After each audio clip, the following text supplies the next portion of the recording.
Almost every village now has its own warehouse or depot, and the village office is also the branch of the bank. The cooperative bank makes loans to cocoa marketing societies through their district unions, and these give seasonal credit to their members, which is repaid at harvest time. The farmer's cocoa is taken from the village drying mat to the society's shed, where the beans are weighed, honest weights, tested for quality, and graded. The farmer is paid on the spot. The part of the money he wants to draw, the balance is left as a deposit, which he draws later in bits as he needs it. Cooperative marketing business is efficient, democratic, and popular. That is why it is successful. The society's lorry takes the cocoa to the union warehouse, and from there, the cocoa goes down to the coast, from where most of it is.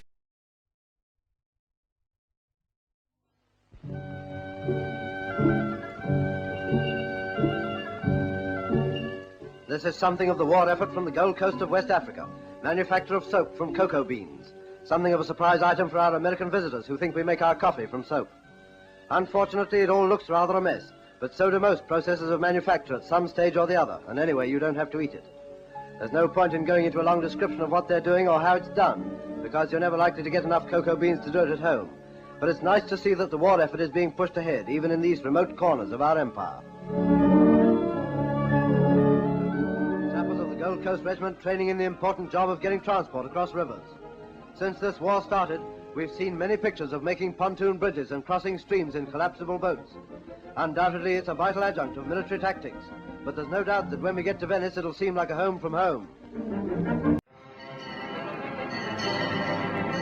This is the Gaumont British News, presenting the world to the world.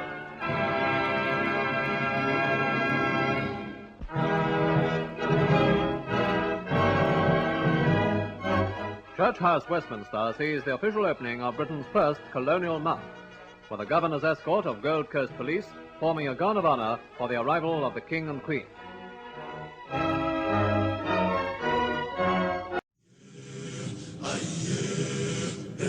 Nkrumah's hopes for colonial independence had begun during World War II.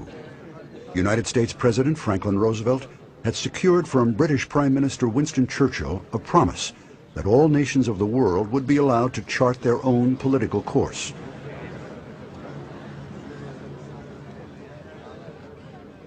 Churchill didn't realize it at the time, but it was the beginning of the end for European colonialism. A new power was on the world scene, the United States of America. And it faced a world which had already been containerized by the European powers. And it said, open up, unlock, we want in. And that unlocking was independence from the American point of view. As World War II drew to a close, the United Nations was formed. It would provide a forum where nations could meet to address issues of mutual concern. Among the founding principles of this new organization was a declaration of support for political freedom and independence. The colonial powers of Europe vastly underestimated the power this would have. When I first joined the UN in 1945, I was astonished at particularly the British Foreign Office.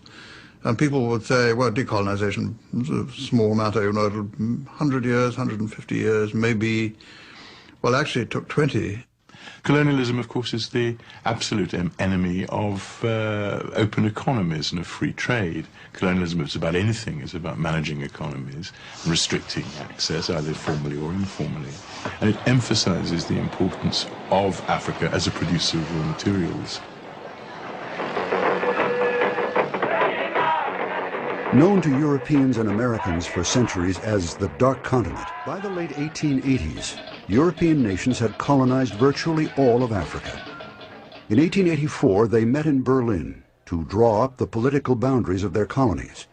These boundaries seldom had much to do with the realities of Africa. This, of course, meant that in some instances they split peoples. In other instances, it meant that people who had been fighting each other before the map was drawn, were now put into one administrative unit. Of course, the Europeans could all play on that in order to keep the peace. During the Second World War, the Europeans had recruited their colonial subjects to the war effort.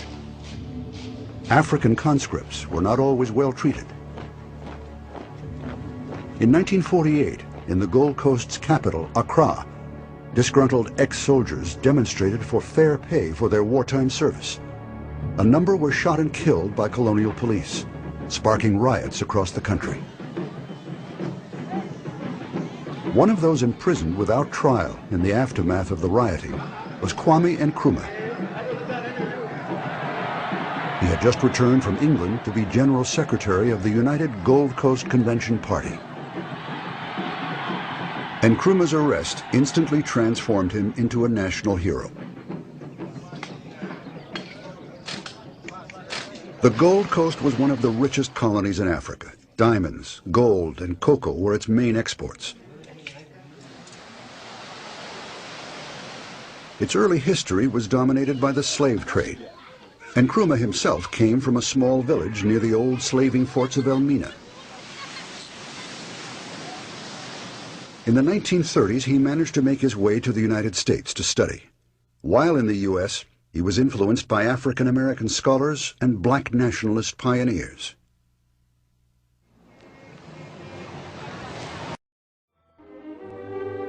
In British West Africa, the Gold Coast produced 1/3 of the world's cocoa beans. Africans still ran their own farms, but British companies like Cadbury's held the real power. Their standards of quality are so high that nowadays the Gold Coast natives refer to the best of anything as Cadbury quality. To keep costs low for British buyers, the government fixed the cocoa price, though it wasn't presented in quite that way. All the cocoa nowadays is bought by the government, so that a steady price is given to the farmer and he's protected from the violent price changes which used to occur. Anima Sifo grew up on a cocoa farm. There were a lot of British companies in the cocoa business. They sent their agents out to buy cocoa from the villages. We didn't have our own scales for weighing the beans, so we were really cheated by the agents. We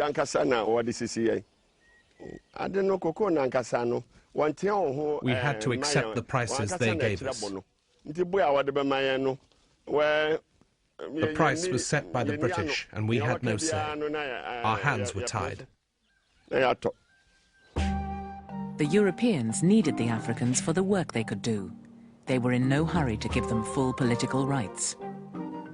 At best, the British and French thought Africans might one day run their own internal affairs, but it might take 50 years. The Belgians and Portuguese couldn't conceive of this ever.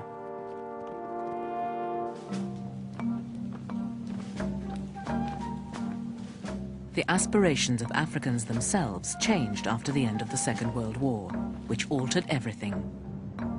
Colonial troops had fought alongside the British to defend other parts of the empire. They became more aware of the world.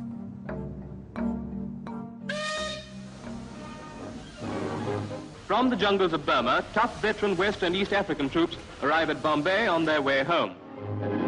And their fighting skills struck terror into the Japanese. They were masters of jungle warfare. They'd learned something else. In India, they'd seen the nationalists challenging the British.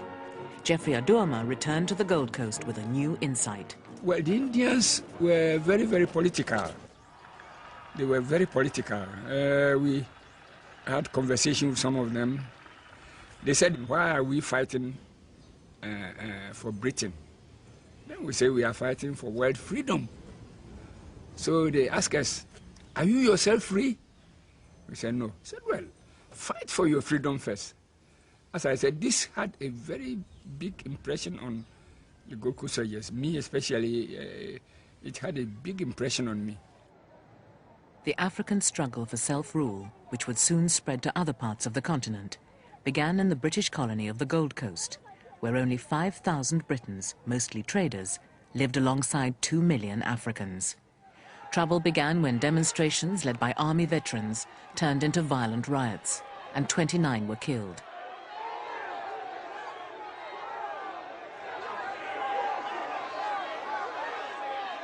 The protests were turned into a mass movement by Kwame Nkrumah, a charismatic campaigner known as Iron Boy. He founded a political party and told Africans, "We have the right to govern ourselves."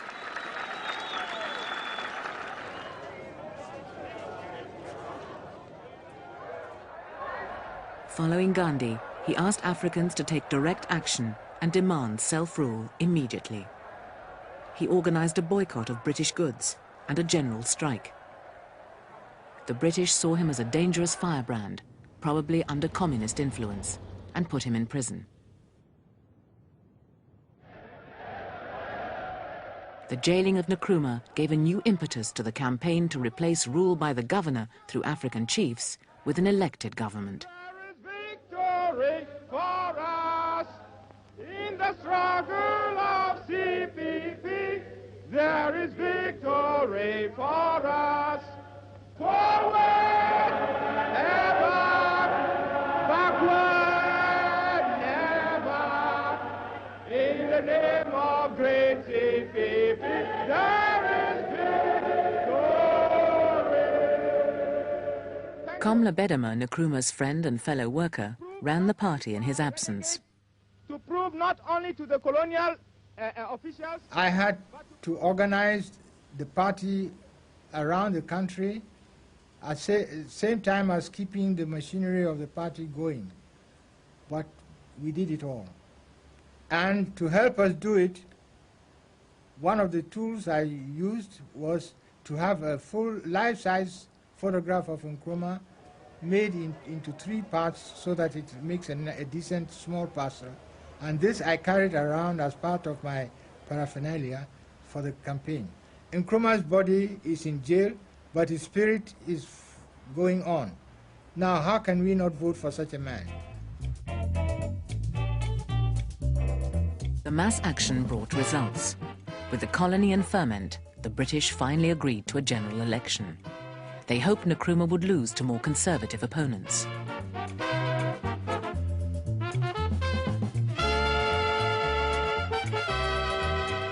In 1951, the Gold Coast voted for the first time ever for their own local assembly. There were few white voters. Because of the climate, few Europeans stayed for long or settled in the country. Nkrumah's party won a landslide victory. Reluctantly, the governor had to release him from jail.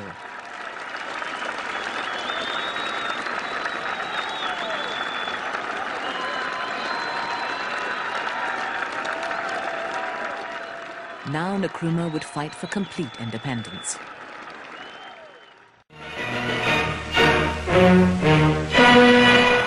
At Accra, a huge crowd cheers as Kwame Nkrumah leaves James Fort Prison freed by the governor as an act of grace on the eve of the inauguration of the new constitution. In the recent elections, the communist-inspired Convention People's Party secured 34 out of 38 seats. The party's policy is self-government now. Already they demand all 8 seats open to Africans in the cabinet. They're prepared to accept office only to further their own aims. What now happens in the Gold Coast may influence all West Africa.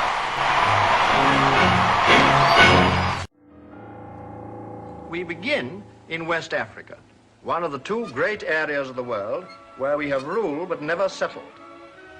To the people of the Gold Coast, there came last week a day that will always be remembered in their history.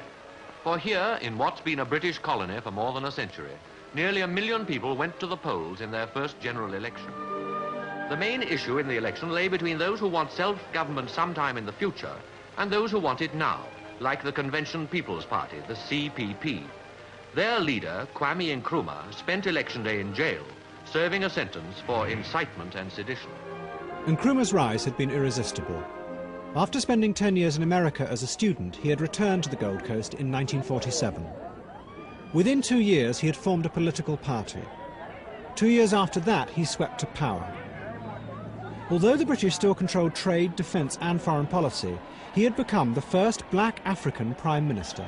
Nkrumah, before coming into power, has, in his election manifesto, had made certain promises about development, about turning the country into a modern industrial country. Nkrumah very much believed that for development, power was necessary, that you had to have power, that without power you couldn't develop. Power meant electricity, and the source was to be the giant Volta River that flowed through the eastern half of the country. Ever since the 1920s, the British had planned to build a dam there. A hydroelectric plant would produce electricity to make aluminium from the Gold Coast's vast reserves of the mineral bauxite. In the early 50s, Britain was desperate for a cheap source of aluminium, and Nkrumah joined with the British to resuscitate the scheme. This is the Volta, the greatest natural resource of the Gold Coast, whose latent power is the mainspring of the most visionary development project in the whole of Africa. And this is bauxite, which lies in millions of tons beneath the green forested hills of the Gold Coast. From this red earth, man can extract the shining wonder metal of today, aluminium. And that is the aim of the Gold Coast, to cap the march to independence with a dramatic leap into the age of technology. The British authorities saw the power from the dam simply as a means to boost the empire's supply of aluminium.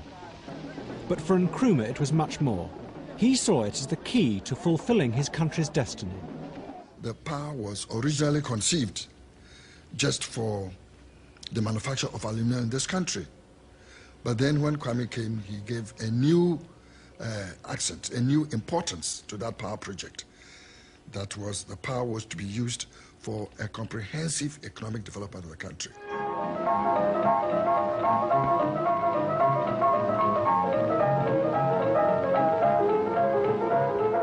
Together, Nkrumah and the British organised a travelling exhibition to promote the Volta scheme. Large models of the dam were built and taken round the country amidst a blaze of publicity. The exhibition was seen by nearly 2 million people. Some elderly folks, their reaction was first, is it possible, is it feasible for this to happen in their lifetime? And I remember in one particular place, there was one farmer who came in the cloth and did ask the question, what can he do to help for the project to come on? The two mobile cinemas ranged the country ahead, showing films to audiences large and small, wherever they could find them, showing how great rivers can create prosperity for the people who live beside them. The exhibition was a great success, and it helped Nkrumah consolidate his political position. But to his opponents, whom he had defeated in the election, the Volta scheme was a dangerous trap, just another cycle in the British exploitation of their country. The British people were anxious to give us that scheme. And one thing I must make clear, the scheme was not started by Nkrumah. The Volta River scheme was an old scheme of a British government. In 1953, Nkrumah's opponents forced a debate in Parliament. In a series of speeches, the opposition MPs warned that Nkrumah was in danger of enslaving the country to powerful interests far beyond his control. As a long-term scheme, it is excellent. But as a short-term scheme, Mr. Speaker, it is suicidal. I would say that no nation which is beginning to free itself puts its neck in a position in which it will find itself in economic slavery. At the end of the debate, Nkrumah defended his partnership with the British. "We are not boys," he said. "Do you think I am a fool to enter into a project like this blindly? I am not so damn silly as to put my nose into something that is detrimental to this country." All my life, I've been a man of peace, working for peace, striving for peace, negotiating for peace. But I'm utterly convinced that the action we have taken is right. In 1956, Britain invaded Egypt to to prevent President Nasser from nationalizing the Suez Canal. Within 10 days, the United Nations and the Americans forced them to retreat. Suez symbolized the decline of Britain's colonial power. Vast projects like the Volta Dam began to look increasingly insecure in the face of confident new African leaders. And Britain was running out of money. That same year, Nkrumah's government was told the Volta scheme was shelved. Nkrumah had received the news that the British government intended to pull out of the scheme because the finances were getting too large for them to handle. He was almost in despair. Everybody was depressed. All of those of us who were involved in it in any way were shattered when we discovered that the project was on the shelf. And Nkrumah, but Nkrumah was not a man to allow depression to take over. In the Gold Coast, Nkrumah had formed his own political party and won a massive majority in 1956 elections. This resulted in getting the British to agree to grant independence in March of the following year. The United States' interest in Africa was at a peak, and a number of prominent Americans attended the independence celebrations.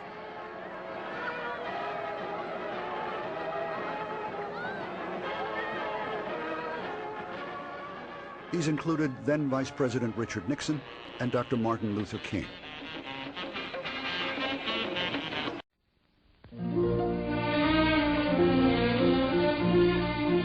Citizens of the new state of Ghana gather for the celebration marking their Day of Freedom from colonialism.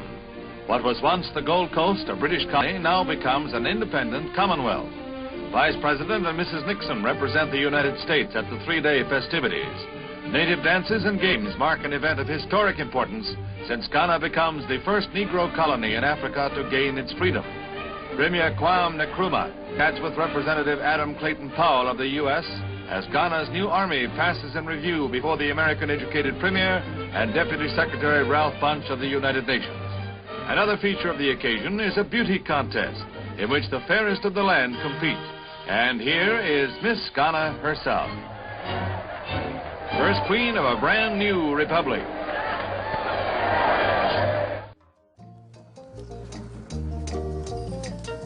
The people of the Gold Coast had had their own assembly under the British, but not independence.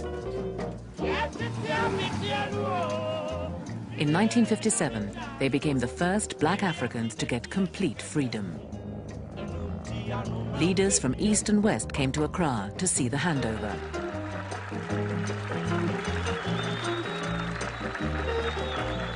Vice President Nixon represented the United States. He arrived with a delegation that included civil rights leader Martin Luther King. A new order is coming into being and an old order is passing away. It seems to me that this is fit testimony to the fact that eventually the forces of justice triumph in the universe, and somehow the universe itself is on the side of freedom and justice. The British were proud of the peaceful nature of the transfer. For Dr. Nkrumah, main architect of Ghana's independence, this is a day of fulfillment. The longing to be free, the need to be free, these are part of the rightful heritage of man, a heritage denied to colonial Africa until now. The Gold Coast was renamed Ghana, with a parliamentary system modelled on Westminster.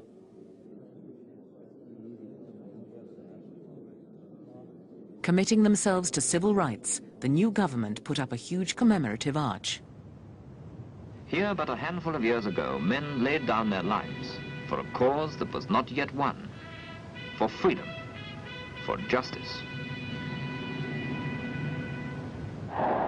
Komla Bedema had been with Nkrumah from the start. Now he shared the glory. And in the subdued light, we mounted the platform and were all ready when the lights all went on at 5 minutes to 12. With me standing on the right-hand side of Nkrumah, everybody was happy. The cheering probably is still resounding, but we don't hear it. At long last, the battle has ended.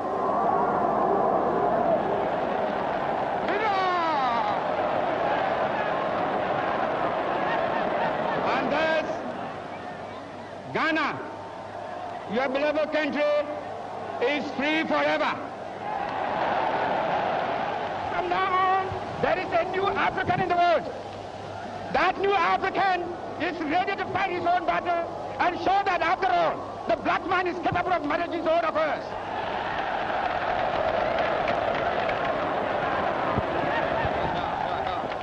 I want you all, those who have hats on, to take off your hats and let the band play our national anthem. And from now on, that national anthem is the national anthem of the Gogo to be played on all occasions.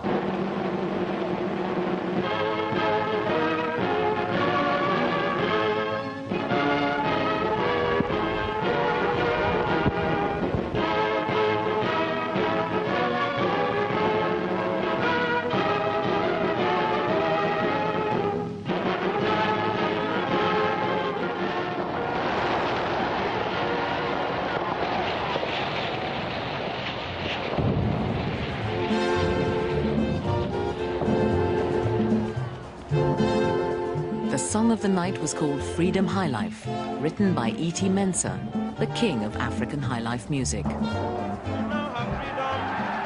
On the 6th of March 1957, the Gold Coast became Ghana, the first black African country to be free.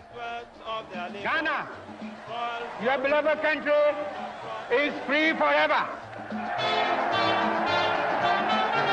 We are going to demonstrate to the world, to the other nations, young as we are, that we are prepared to lay our own foundation. Out of the darkness, the pledge and the promise.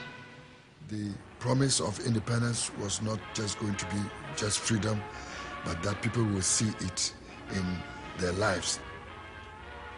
A promise that we are going to industrialize the country as a means of generating growth, economic growth. And industrialization means that we must have power. And therefore, the first thing was that all of us should harness all our resources to get in the power established.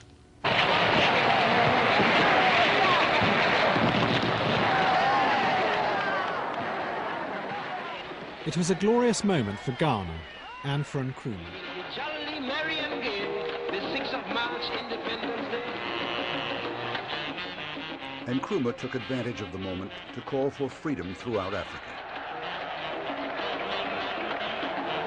Our independence is meaningless unless it's linked up with the total liberation of the African continent. At independence, everybody was excited. It was unbelievable.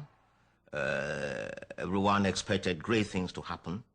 We're going to rule ourselves, decide on our own programs for education, for health, social services, improve our agriculture, and industrialize our economy. So it was, the sky was the limit. Ghana, we had our freedom. Ghana, land of freedom. Toils of the brave and the sweat of their labor. Toils of the brave which have brought results. Toils of the brave and the sweat of their labor. Toils of the brave which have brought results. It's very great that day at the Independence Square.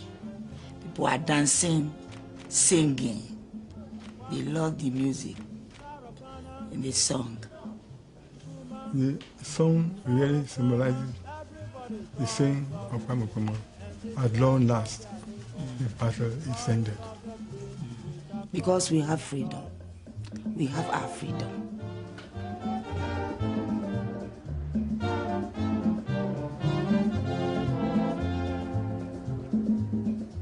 Ghana, we now have freedom. Ghana.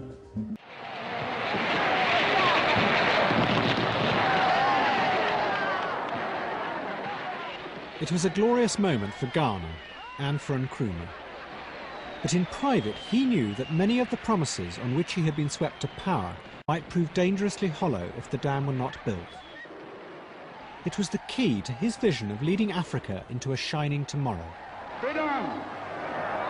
Freedom! Freedom!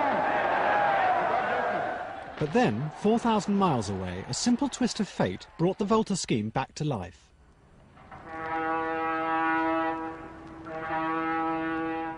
At the end of 1957, Nkrumah's finance minister, Komla Bedema, went to America on a private visit. I was invited to Maryland State College to give a talk on the newly independent Ghana.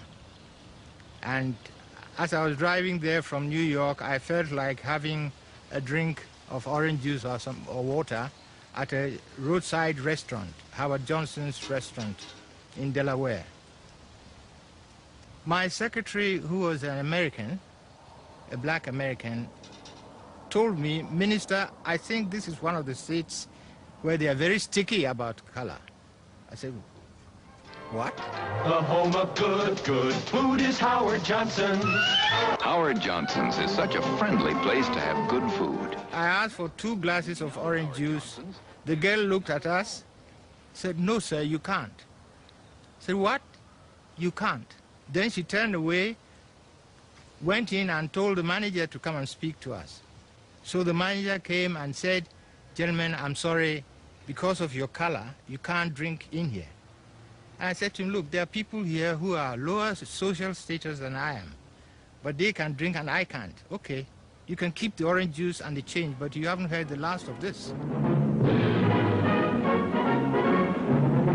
Next morning, it was world news all over the world. Well, during the course of breakfast with the president, he wanted to know how it all happened, so I told him... During breakfast, he asked me, what were you doing in the United States? I said, I have come here to talk about the Volta project. How's that project, he asked. I said, well, we've put it in cold storage because we can't find the money immediately. Have you talked to the State Department, he said. No, we haven't. Dick, Richard, will you take care of that? And that was how the Volta project came back to life so soon. Nkrumah seized the opportunity. He wrote to Eisenhower asking for help in building the dam. Eisenhower invited him to visit America. At their meeting in March 1958, he told Nkrumah that the best way to get the scheme started again would be to involve American industry. The Kaiser Aluminum Hour. Eisenhower contacted Edgar Kaiser. He was head of one of the largest aluminium corporations in the world. Kaiser Aluminum, the bright star of metal. Kaiser was based in Oakland, California. It had mines and smelting plants throughout the world. It promoted aluminium as the shining, lightweight metal of the future. Presenting aluminum, in a demonstration of those remarkable properties that have made it the favorite of millions. Aluminum is famed for its lightness. At Eisenhower's request, Edgar Kaiser flew from California to meet Nkrumah in New York. We were staying at the Waldorf Towers, and Edgar came in, and he and Nkrumah stood and looked at each other, and some kind of magnetic quality passed between them. It was quite remarkable. They took to each other at once. And I doubt if that electricity ever evaporated throughout their experience, although they had many set twos in one way or another. You are watching a scene which may well be historic. The date, December 1958. The place, Accra, Ghana. The occasion, the rallying of people from a whole continent to discuss what may become a new USA, a United States of Africa. Already being hailed as the father of African nationalism, Nkrumah gave funds to other nationalist movements and preached the message across the continent. This mid-20th century is Africa's. This decade is the decade of African independence. Forward then to independence now. Tomorrow, the United States of Africa.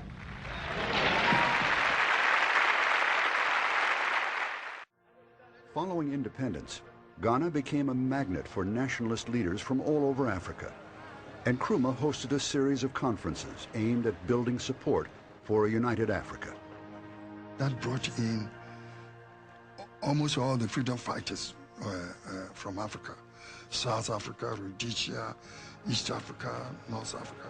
These first crop of leaders, they were all attending the African freedom fighters conferences.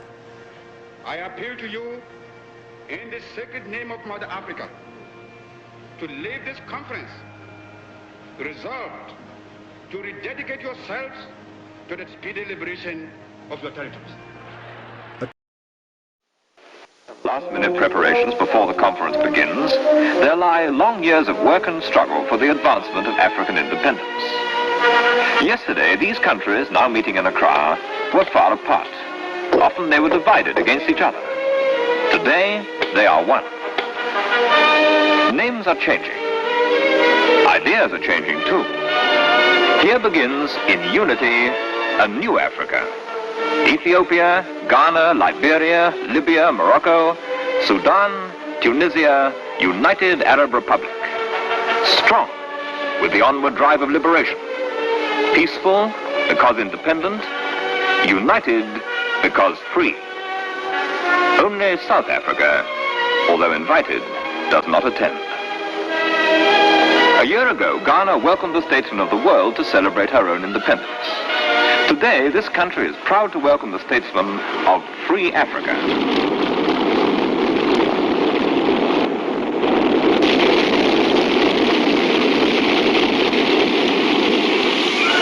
Each head of delegation, as he arrives, is received by Prime Minister Nkrumah and his colleagues. The first, President Tubman of Liberia, meets Ghana cabinet ministers Mr. Krobo Eduse, Mr. Kofi Baku, Mr. Benson, and the British High Commissioner, Sir Ian McClellan. To the spokesman of Free Africa, units of the Army of Ghana present a guard of honor. They symbolize here a new idea, breaking from the colonial past, that the defense of Africa should be undertaken by Africans and for Africans. Flying in from Addis Ababa is Prince Saleh Selassie Haile Selassie. He is leader of the Ethiopian delegation and personal representative of His Majesty, the Emperor of Ethiopia. Prince Saleh is not a newcomer to Ghana. It's little more than a year since he brought to Ghana's independence celebrations the good wishes of his country. The United Arab Republic, which stands at the crossroads of Africa and Asia, sends its foreign minister, Dr. Mahmoud Fawzi. He has come, like other delegates from North Africa, across the Sahara. For long a barrier to African unity, but today a bridge. Then comes Foreign Minister Sayed Mohamed Ahmed Maju, who leads the delegation of the Republic of the Sudan.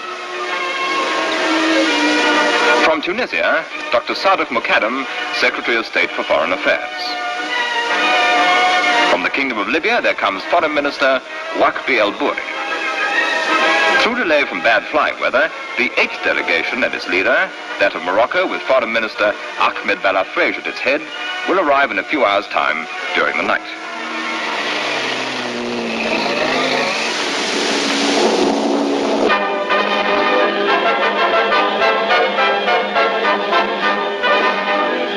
Freedom Day, the 15th day of April, 1958. Mrs. Fatia Nkrumah accompanies the Prime Minister to the inaugural session.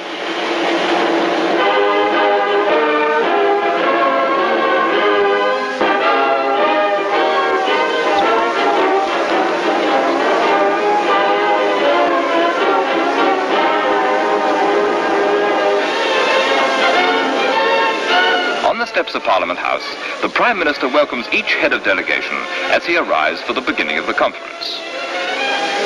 Among the first is Foreign Minister Ahmed Balafrej of Morocco.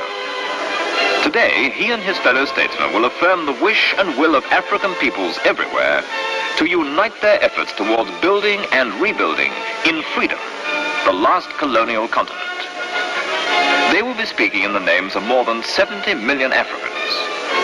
But what they say and do will be listened to and watched by countless other Africans who are still second-class citizens, or not even citizens at all, in the countries of their birth. Every part of the world, will listen and watch. Non-African powers, great and small, have sent their greetings and good wishes. Brother African peoples who cannot be represented at this conference, but will surely be represented at the next, add their support and encouragement. Among them the Great Federation of Nigeria, Somaliland, Algeria.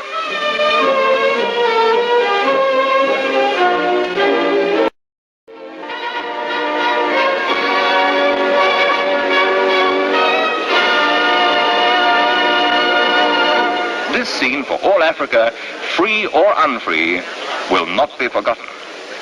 For Dr. Nkrumah, this is a moment when great plans come true.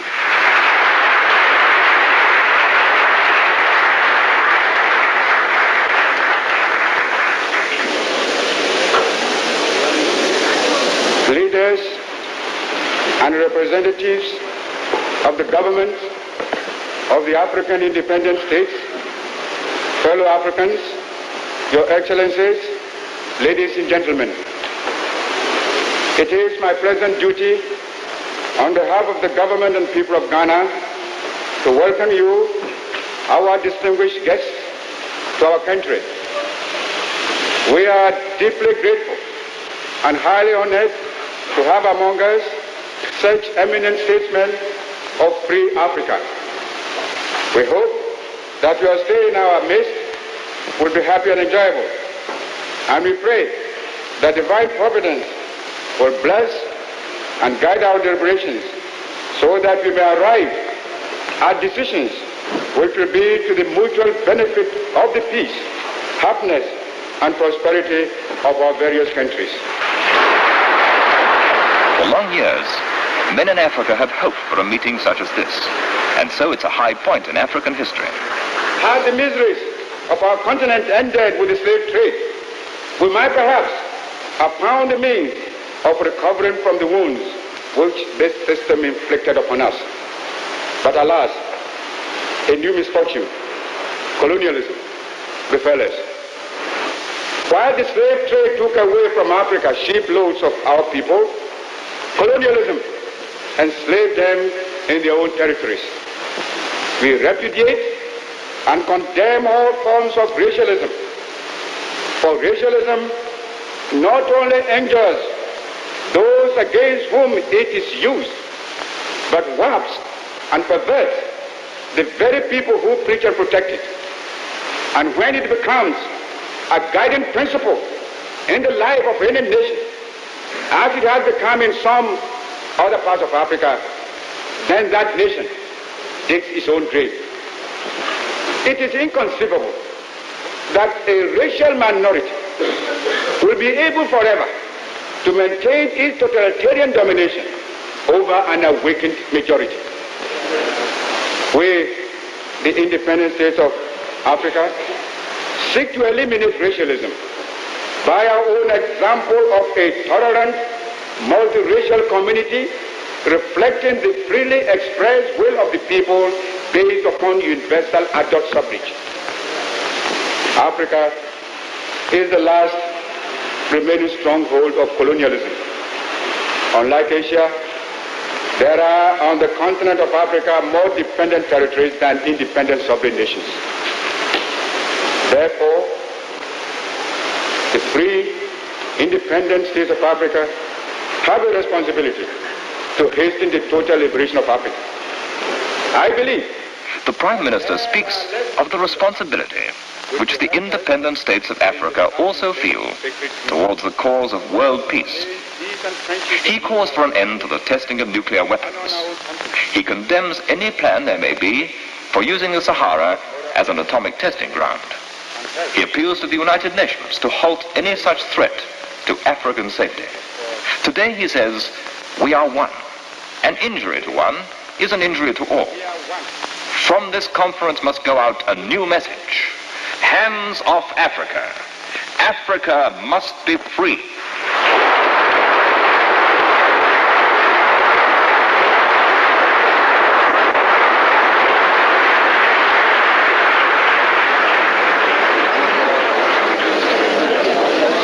Prince Saleh of Ethiopia brings a special message from his father, the Emperor. It is the duty of the great and free nations assembled here today, he declares, to ensure that the weight of Africa's prestige and power is enlisted on the side of peace. As an integral part of Africa, Ethiopia looks back with pride on the role she's played in the history of Africa's development. This conference is thinking not only of the interests and future of its 8 members. It is concerned to show the rest of the world that for the African continent a new chapter has begun, a chapter called equality. This wider meaning is underlined by President Tubman of Liberia. The eyes of the world and all Africa are focused upon us and our deliberations at this time. What we do and what we achieve will either reflect credit to the peoples of this continent or justify the assertion that the African is incapable of managing alone his own affairs. I pay special tribute to the vision and forethought Dr. Kwame Nkrumah, Prime Minister of Ghana, for having proposed this conference, the first of its kind in the history of Africa, for the purpose of providing a forum for the free and unfettered exchange of views on any matters which are of interest to individual African states or to all peoples of Africa, The customary atmosphere of Parliament House, one of dignity and responsibility, is emphasized as delegate after delegate speaks of the dominant problems of Africa today.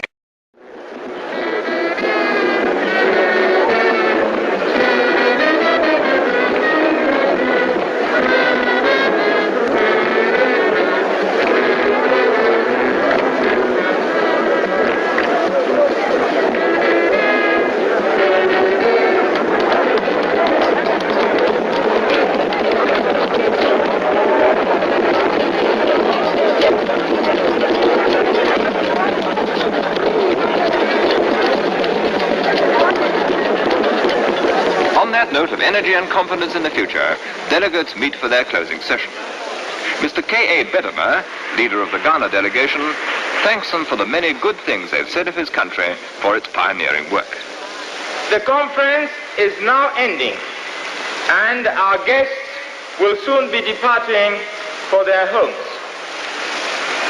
When we next meet, which at the invitation of the Ethiopian delegation will be in Addis Ababa, we shall look forward to seeing delegates from those territories like Algeria, Somaliland, and the Federation of Nigeria sitting side by side with us and taking a full part in our deliberations.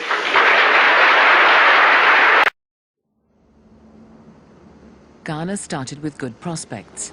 The country was rich from cocoa and gold. Today, Ghana is a land of the future, and Accra, its capital, a fine modern city. Once they'd achieved political freedom, all Africans expected tangible improvements to their lives. They wanted economic freedom as well. In Ghana, hopes were high. Do you think better now? It's far better than before. Far better. Do you make more money now? Yes, please. Make more money.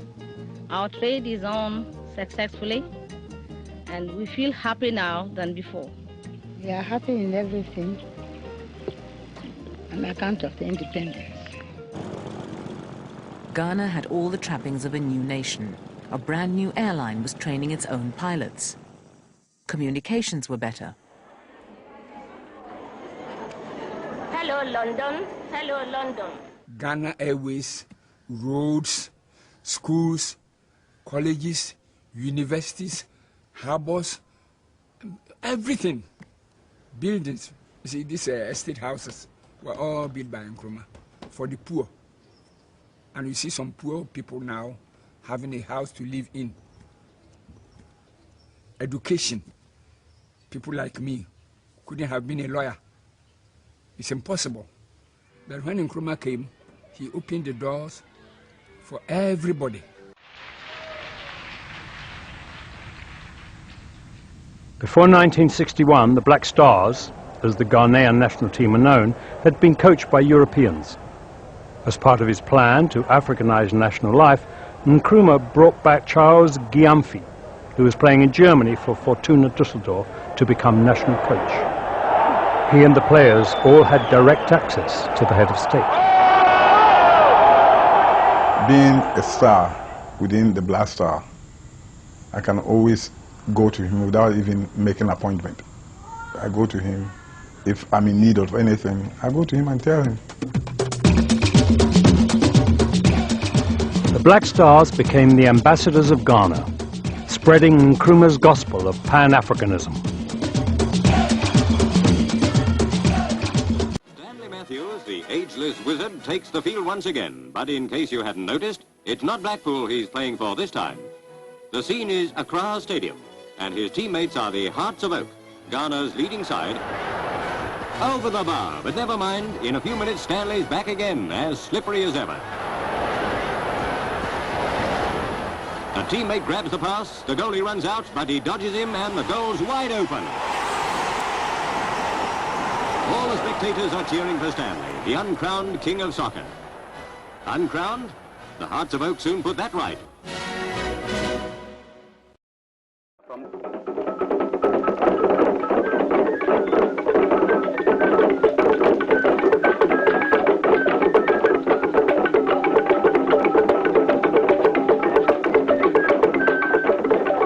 Ikeja Airport, and the drummers and the banners were out to welcome an important visitor, Prime Minister Dr. Kwame Nkrumah from Ghana. The plane was delayed an hour by engine trouble in Accra, but when Dr. Nkrumah eventually arrived, he received a warm welcome from the Prime Minister of the Federation, Alhaji Abubakar Tafawa Balewa. The Guard of Honor, 48 strong, was found by the 1st Battalion, the Queen's Own Nigeria Regiment, who brought their mascot along. Dr. Nkrumah carried out the inspection, his first official duty of a visit which was to last 12 days. After his stay in Lagos, tours were to be made of the 3 regions and the Cameroons. It was a fine opportunity for the Prime Minister to see how life is lived in a country soon to follow in the independent steps of his own.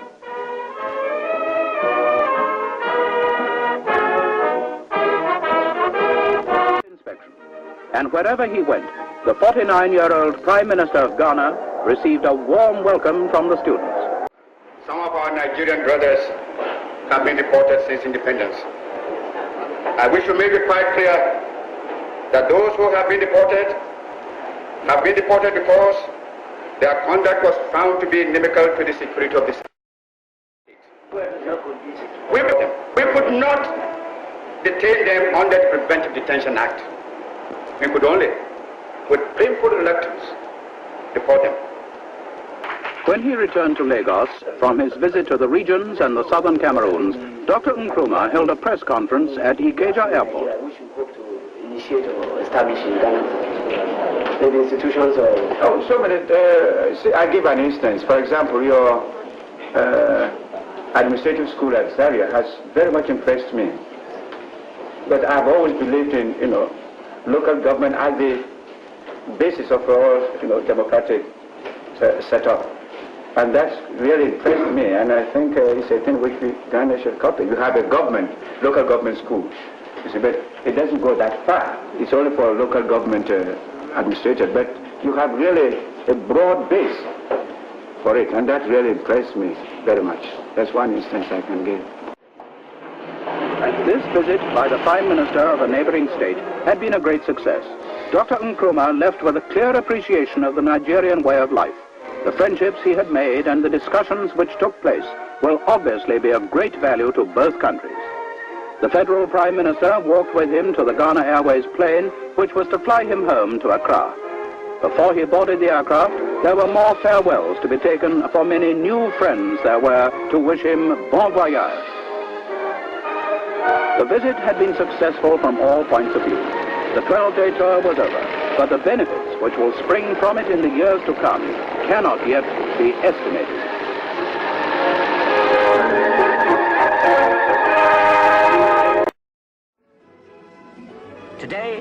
Ghana is a land of the future. Accra's international airport serves the major airlines. At the end of 1958, a team of Kaiser executives and engineers flew to Accra to look at the plans for the scheme. And at the end of the journey, a modern city. Nkrumah offered the Kaiser team a deal. If they agreed to build an aluminium smelter in Ghana, then his government would be able to raise the money for the dam. In return, the dam would supply the large quantities of electricity needed by the plant. The rest would go to power the future industries of the new Ghana. To the Kaiser team, Ghana seemed an attractive prospect. It was wealthy. I think they had $400 million in the bank. Very highly educated. Every driver was reading the newspaper. I mean, they were very literate people, and it was as good a place to try in Africa as you could go to. They were aggressive. There was one young lawyer who impressed me, who became great friends, Ron Sullivan. He was very aggressive, and they were later on got to understand what they were doing. That was their nature. Unlike the British, who were very gentlemanly, the Americans were straight to the point and no frills or wrapping up the... They call a spade and a shovel. They wanted the dam. And we were the means to get it because we were the way that the dam was being financed. It had always been assumed by the Ghanaians that, as with the British scheme, the smelter would use the vast reserves of their own bauxite and so create an important new industry. But in the middle of the negotiations, the Kaiser team made it clear they had no intention of using Ghana's bauxite for the time being. Instead, they would import the raw materials needed by the smelter from America. The decision shocked the Ghanaian negotiating team. They might have been disappointed, but you have to realize that wasn't that high grade of bauxite. It was high 30s or low 40s, and the bauxite, for example, over in Guinea was 55%. Makes a lot of difference in cost. It just wasn't possible at that time. This seemed to be totally wrong to Nkrumah. He was intensely upset. He could never believe that Ghana's bauxite couldn't be converted by a series of processes into pots and pans and roofing sheets. What the Kaiser executives didn't tell the Ghanaians was that there was another reason why they didn't want to use the local bauxite. We were greatly concerned that if we located within Ghana all of the bauxite and power necessary to have an integrated aluminum operation, that someday our project, if it were profitable, might be nationalized by the government and taken away from us. The Kaiser team refused to change their minds. They knew as well as Nkrumah did that without them there would be no dam. At the end of 1959, Nkrumah told his team to agree to Kaiser's terms. Millions of dollars worth of Ghanaian bauxite would remain in the ground. But with Kaiser's letter of intent in his pocket, Nkrumah knew he could now set about raising the money to build the dam. He approached the World Bank. It had been set up at the end of the war to provide loans to rebuild Europe, but now it had turned its attention to the Third World. He asked the bank for £30 million. It was the largest loan ever requested. Yet the bank's economists believed, as Nkrumah did, that electricity was the key to industrial development in the Third World. We envisage the development of this power resource as fundamental to Ghanaian economic development. The provision of power, electric power to Ghana, was an immense economic benefit to the country, was a sine qua non of economic development in the country. So let's accept that the economic benefits for power to Ghana were tremendous. The belief that science and technology applied on a grand scale would somehow inevitably propel a third world country into the industrial age was the prevailing wisdom of the time. It was called the theory of takeoff. It gripped the imagination of politicians and economists both in the West and in the Third World. In June 1960, the World Bank approved the scheme in principle. but its report had important reservations. The most serious concerned the price Kaiser paid Ghana for electricity. The World Bank made it clear that if Nkrumah was to get the benefits he expected from the dam, he must negotiate a certain minimum rate for the power. If he didn't, Ghana might find it difficult to take off. Our report essentially was saying to Ghana, this project will succeed and we're prepared to make a loan on it, and the loan can be paid out if the power price is right. This was absolutely the key to the negotiations. As a conductor of electricity, it's hard to beat. But Kaiser needed a low rate if the smelter was to be profitable. A second round of negotiations began. In toughness and adaptability, it can be made as strong as structural steel. Nkrumah faced a terrible dilemma. His advisors and the World Bank told him that if he accepted the price Kaiser was offering, the high expectations he had of the dam might not be realized. But if he refused, Nkrumah knew that Kaiser would pull out and the dam would never be built. Nkrumah was a man besieged. He had to do something.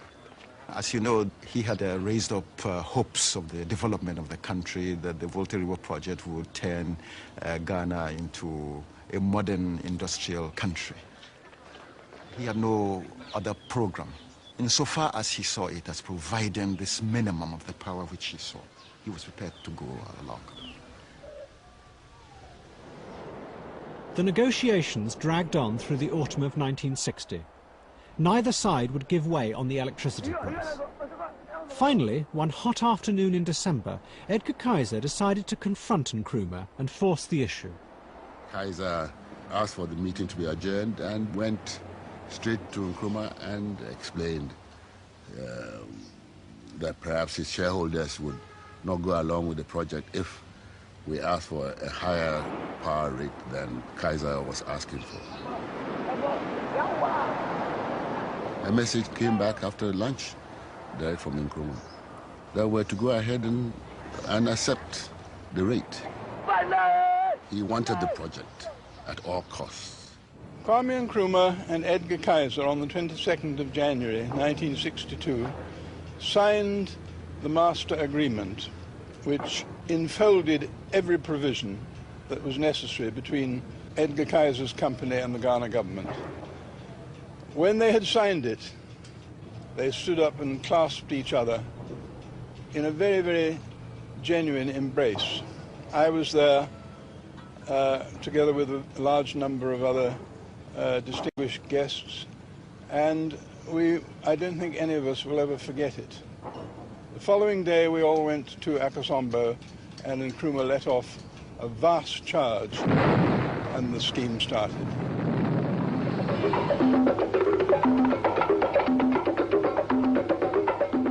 Yes, I suppose you can say Kaiser used Nkrumah, but if that makes Nkrumah passive, that would be inaccurate, because Nkrumah also used Kaiser. The question is, whose end of the bargain came out better? Nkrumah would seem to have been going into an area with so many unknowns. One can say that while he was pursuing power, power slipped through his fingers. But even as Nkrumah and Edgar Kaiser celebrated, other forces were becoming involved in the scheme.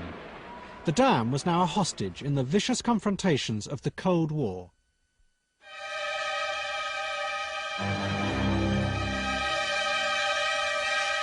A year before, the Congo had been torn apart by a brutal civil war. America and the Soviet Union backed opposite sides. The policy of the new Kennedy administration was to fight the spread of communism in Africa. In 1960, Brezhnev, the president of the Soviet Union, had visited Ghana. It frightened America's leaders. They were determined that Nkrumah, despite his brand of African socialism, would be their man. Nkrumah was everything. He was everything, politically, economically, psychologically, culturally, and so on. He just absolutely dominated the scene. Nkrumah, though, wanted to keep Ghana and Africa out of the Cold War. President and distinct delegates, it's quite clear that a desperate attempt is being made to create confusion in the Congo, extend the Cold War to Africa, and involve Africa in the suicidal quarrels of foreign powers. The United Nations must not allow this to happen. But there was the dam. The American government realised that it was a powerful weapon with which to ensnare Nkrumah. Bolstered by the arrival of UN forces, Lumumba visited his increasingly socialist mentor in Ghana.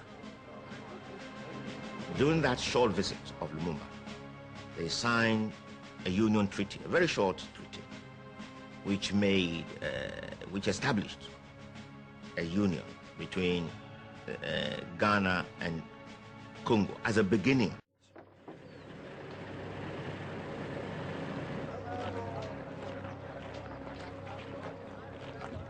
Kennedy felt increasingly caught in the contradictions.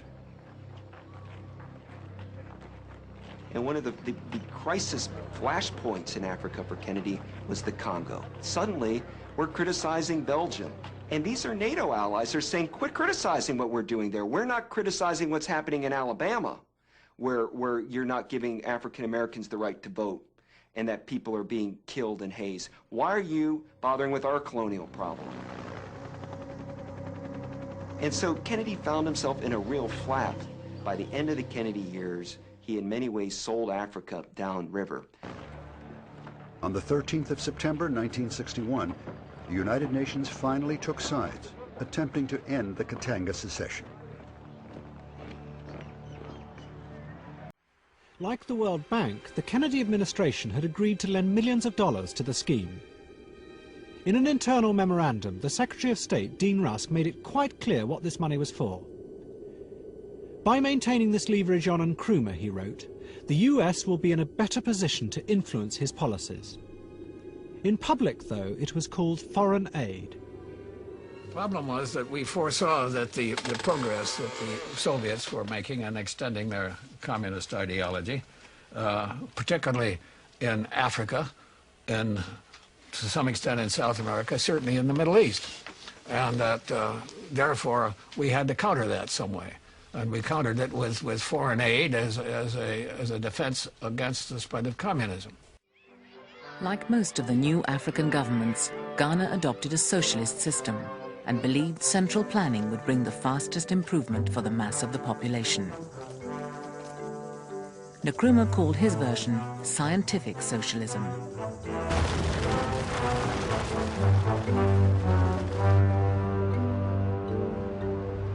Ghana has made challenging and exciting plans for industrial development. They will attract foreign investment and increase and diversify her production, which has hitherto depended largely on the cocoa crop. The spectacular progress made industrially and financially in Ghana has captured the imagination. The giant Volta Dam would produce all the electricity the country needed and allow aluminium to be smelted in a new plant as well. But in the rush for development, mistakes were made. Ghanaians soon became victims of bad advice and greed. Huge silos built for the cocoa crop were never used. The aluminium smelter was a financial disaster. When he thought the road schemes were too grandiose, engineer Eddie Francois complained to the president's office. This did not warrant a 4-lane highway. A 2-lane highway at that time would have been enough. There were other places in Ghana which required that money, and that money wasn't put in the right place. Eventually, a friend of my father called me aside and said, hey, keep your mouth shut. Don't interfere with the politics of this game. At that time, it was felt that there was a bit of a rub-off on the party so that the party could be financially strong. London. In a world committed to collective security for its future survival, the Commonwealth, through its family circle of nations, must play a leading role. So Mr. Macmillan welcomes Commonwealth Prime Ministers to Downing Street. From Australia, Mr. Menzies greets a newcomer, Mr. Diefenbaker, who brings a Canadian mandate following his recent election victory. Voicing the opinion of the new nation of Ghana is Dr. Nkrumah. A representative from the Far East, Mr. Nehru, joining his sister in London, Mrs. Pandit, the Indian High Commissioner. So, once again, members of a great family gather to iron out past differences while shaping the future policy that can be the hope and the inspiration of all mankind.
African politics was high on the global agenda, with the formation of the Organization of African Unity in 1963, putting the Pan-African sentiments of leaders such as Nkrumah of Ghana center stage. That the finals of the Nations Cup were hosted in and won by Ghana that year was a triumph for both the team and their president. Football, he believed, could be a model for African pride and unity. And in a successful Black Stars team, he had the supreme vehicle. And on this note of national joy, the Africa Cup Series for 1963 drew to an eventful close, proving to the world that in unity, the African sportsman is a powerful, talented, and inspiring force in the competitive world of sport. Bit by bit, Nkrumah's utopian vision was slipping away. The Volta scheme had become something very different from what he had originally intended. At every stage, the project had been shaped not by his idealism, but by powerful political and economic pressures. But Nkrumah still believed it was worthwhile, because once the dam was built, it could not be taken away. In time, it would become the engine of his country's future. Everyone was hopeful. Those absolutely were optimistic times for hope. Ghana was singular in the sense that it had everything. It had educated people, it had considerable infrastructure, 3 universities, schools, lawyers, doctors. It had everything going for it. And I see and hear springing up cities of Ghana, becoming the metropolis of science, learning, scientific agriculture, and philosophy. Seek ye first the political kingdom, and all other things shall be added unto it. We are the nation powerhouse. We supply power to every home. We are the nation powerhouse. At the heart of Nkrumah's plan was a giant dam that would produce vast quantities of cheap electricity. Enough power to build a modern industrial state in the heart of Africa within a generation.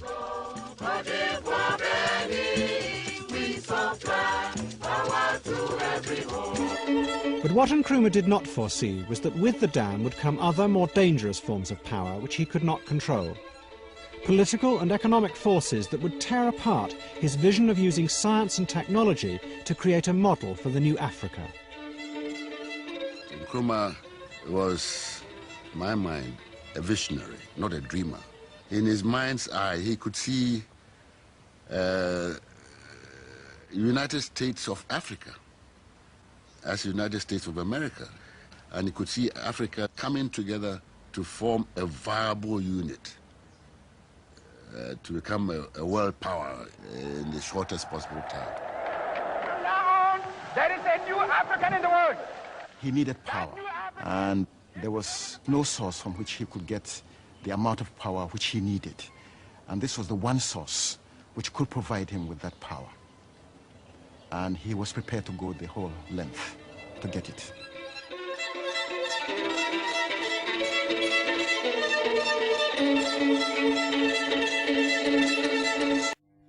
The construction of the dam was to take 4 years.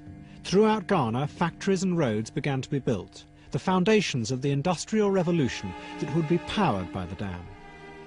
But with these trappings of the modern world came other forces that took Ghana's fragile economy even further from Nkrumah's control.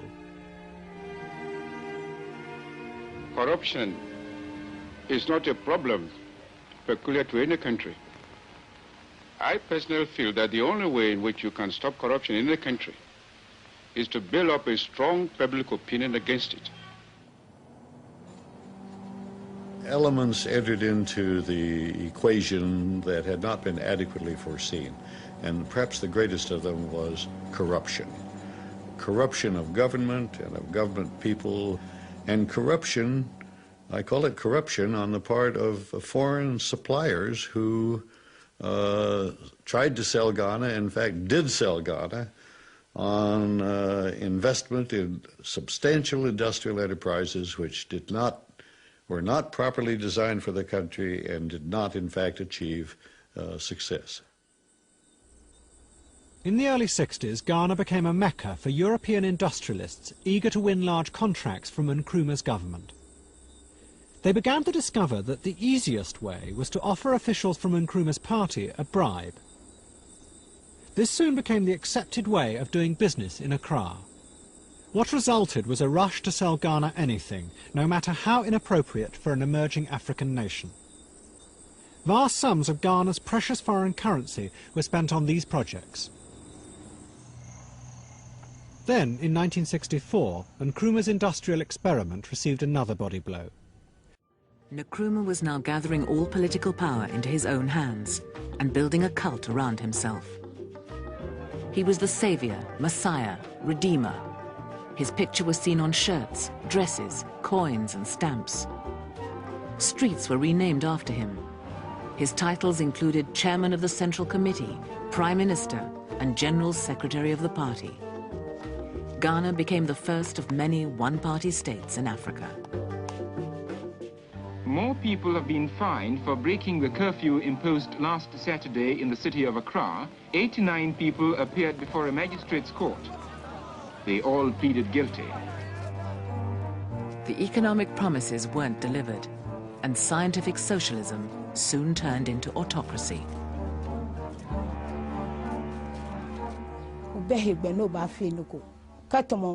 People were afraid to speak their minds. You were spied on.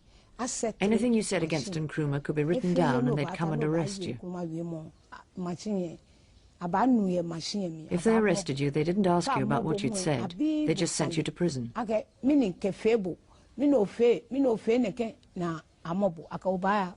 If you were there and you died, you died.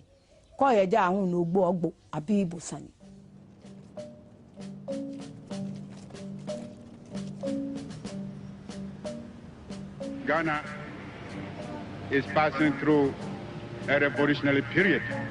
We cannot, under any circumstances, allow imperialists and new colonialists to interlock with traitors in our midst to deflect us from the path of duty and progress.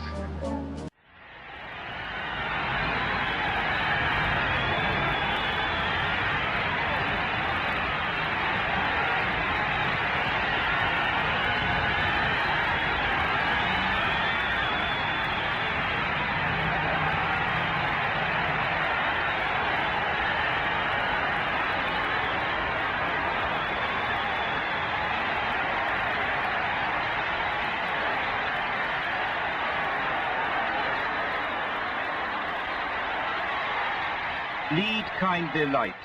The hymn sung spontaneously when Kwame Nkrumah launched the Convention People's Party, it now starts off most political rallies. Positive action was the means by which we exerted political pressure for the achievement of our independence. As we celebrate this eventful day in our history, I come to salute you, the party members.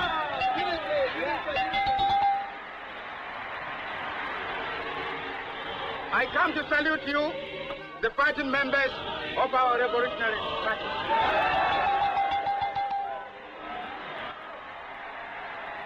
This is a one-party state. Its slogan, one people, one party, one leader. The leader is Dr. Kwame Nkrumah, President of Ghana, whose African title is Osejifo. The people are the people of Ghana. And Ghana's constitution, clause 1A1 reads, there shall be one national party, which shall be the vanguard of the people in the struggle to build a socialist society, and which shall be the leading core of all organizations of the people. Clause 1A2, the national party shall be the Convention People's Party.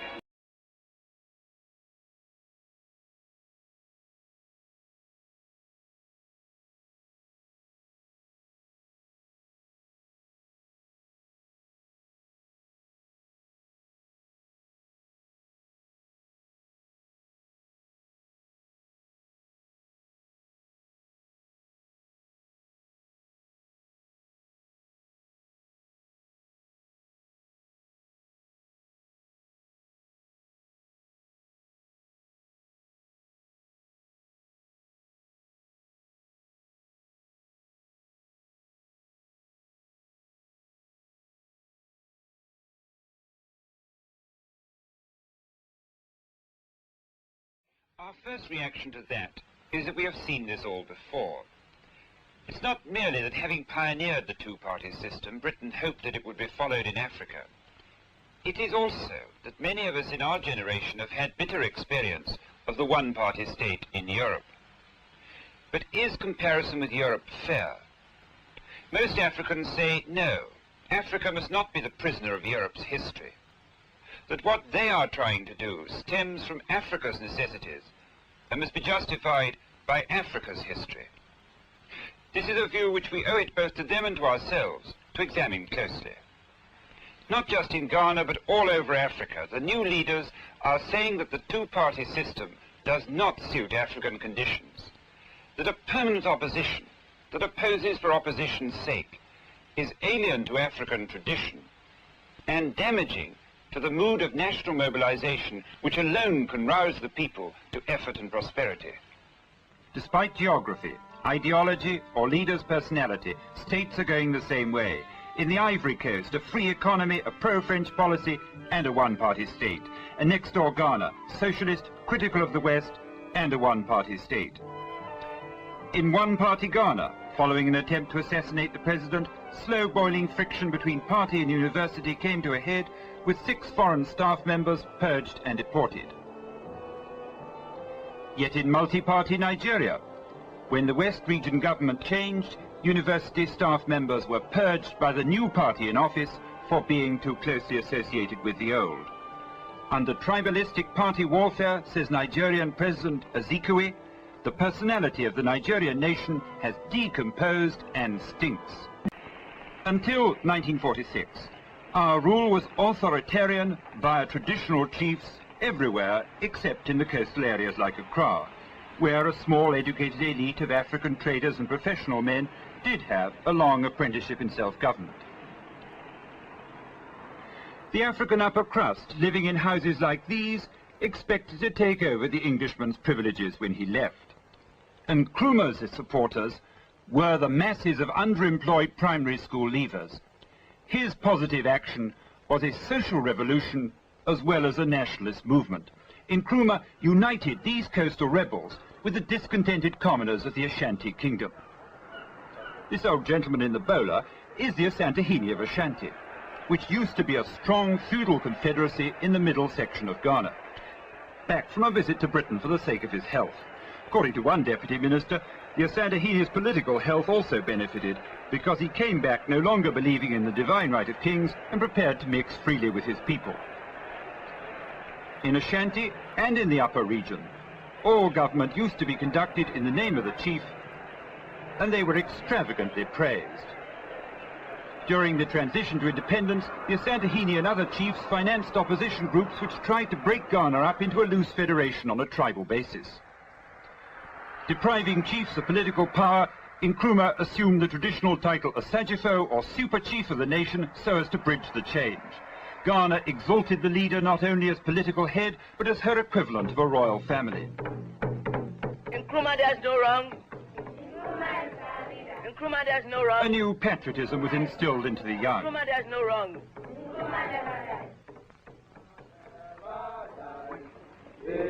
Forever live, forever Nkrumah never die, never die, never die. Nkrumah never die, he forever live.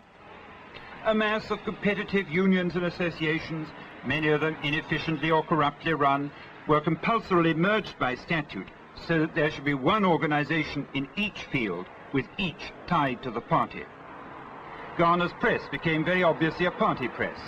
It has been publicly reproached by one of the president's friends, the Ghanaian philosophy professor Willie Abraham, for unsober adulation of Kwame Nkrumah. Abraham says this hides his real personality from the people. The regime detained some of its enemies without trial, giving the same reason as many colonial governments, that it was often impossible to get witnesses to come forward or to satisfy British laws of evidence in African conditions. Ghana is not a police state in the usual sense. The police have been much in evidence only after the 2 attempts to murder Nkrumah. and the wild rash of bomb throwing among Accra crowds.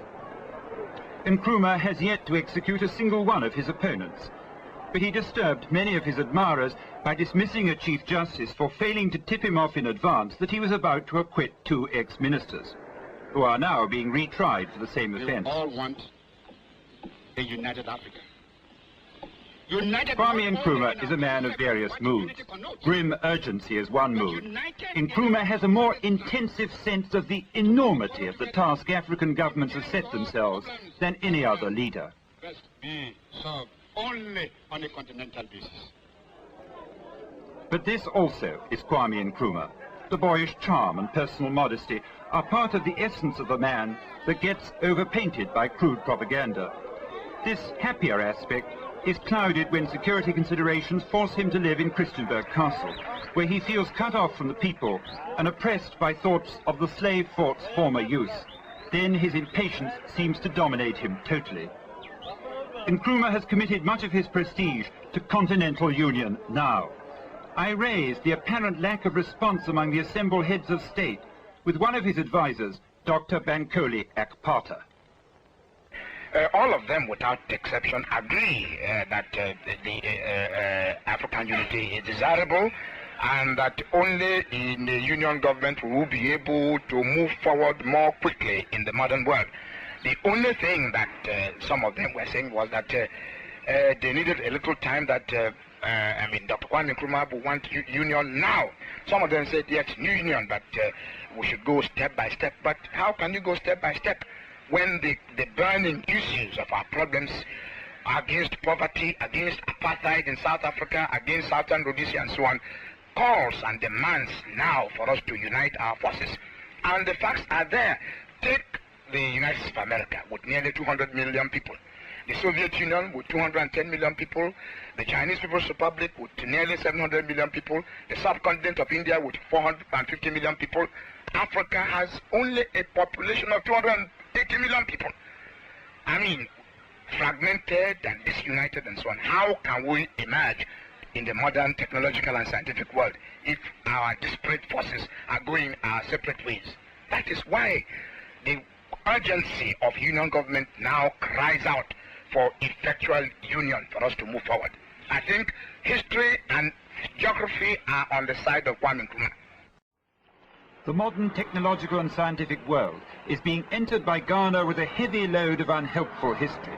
Nkrumah still does have many of the British administrators' problems: a get-rich-quick outlook, unresponsiveness to government, lack of initiative except at the top. Just glance at Ghana's terrible history. Elmina Castle, the first European building in the tropics, built in 1482 for the purchase and storing of men, women and little children. This first contact of Western Christian civilization with the Africans of what was then known as the Guinea coast was made by the Portuguese, hence the proliferation of Portuguese expressions along this coast: fetish, customs, palaver, pickaninny and dash, the universally used phrase for bribe or just a tip. When the slaving had to stop because Britain's conscience turned, and 50 years later, America's, then the Gold Coast, as this was now called, became a supplier of raw materials for the Western industrialized nation. First gold, then cocoa. Now independent Ghana wants to be industrialized, wants to be socialist. It also places a very high premium upon the dignity and the cultural heritage of the new Africa.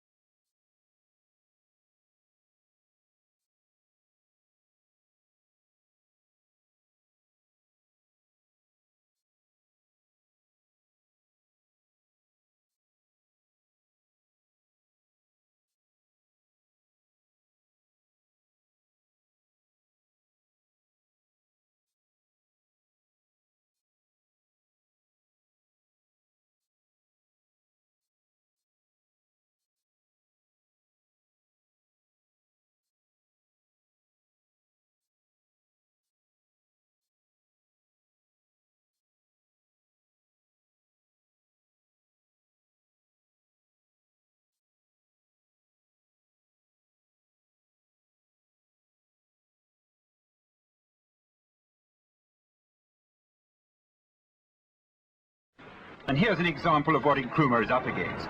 Without import licensing, the present forced pace of development wouldn't be possible. But as in all West African states with a long history of slave and then colonial trading, Ghana is clogged with corruption. According to this report of the great license scandal, the head of the CID asked for a £15,000 bribe from an Indian importer. At the Ministry of Trade, says Justice Akainya, bribery and corruption were indulged in with impunity. He recommended wholesale transfer of staff. Trade unions have run into a £32,000 deficit while lending their own officials £30,000 to buy cars and houses. Ghana's crash program of economic development has to be accompanied by a crash program of human development. And Nkrumah's view is that only constant drive from the top can hope to stop this morass of apathy and self-advancement and prevent it from fatally impeding Ghana's 7-year plan. Ghana needs, Nkrumah says, a new citizen, modest, honest and informed, a man who abhors greed and detests vanity, a new type of man, whose humility is his strength and whose integrity is his greatness. The task has been given to the young pioneers, organized by Z.B. Shada.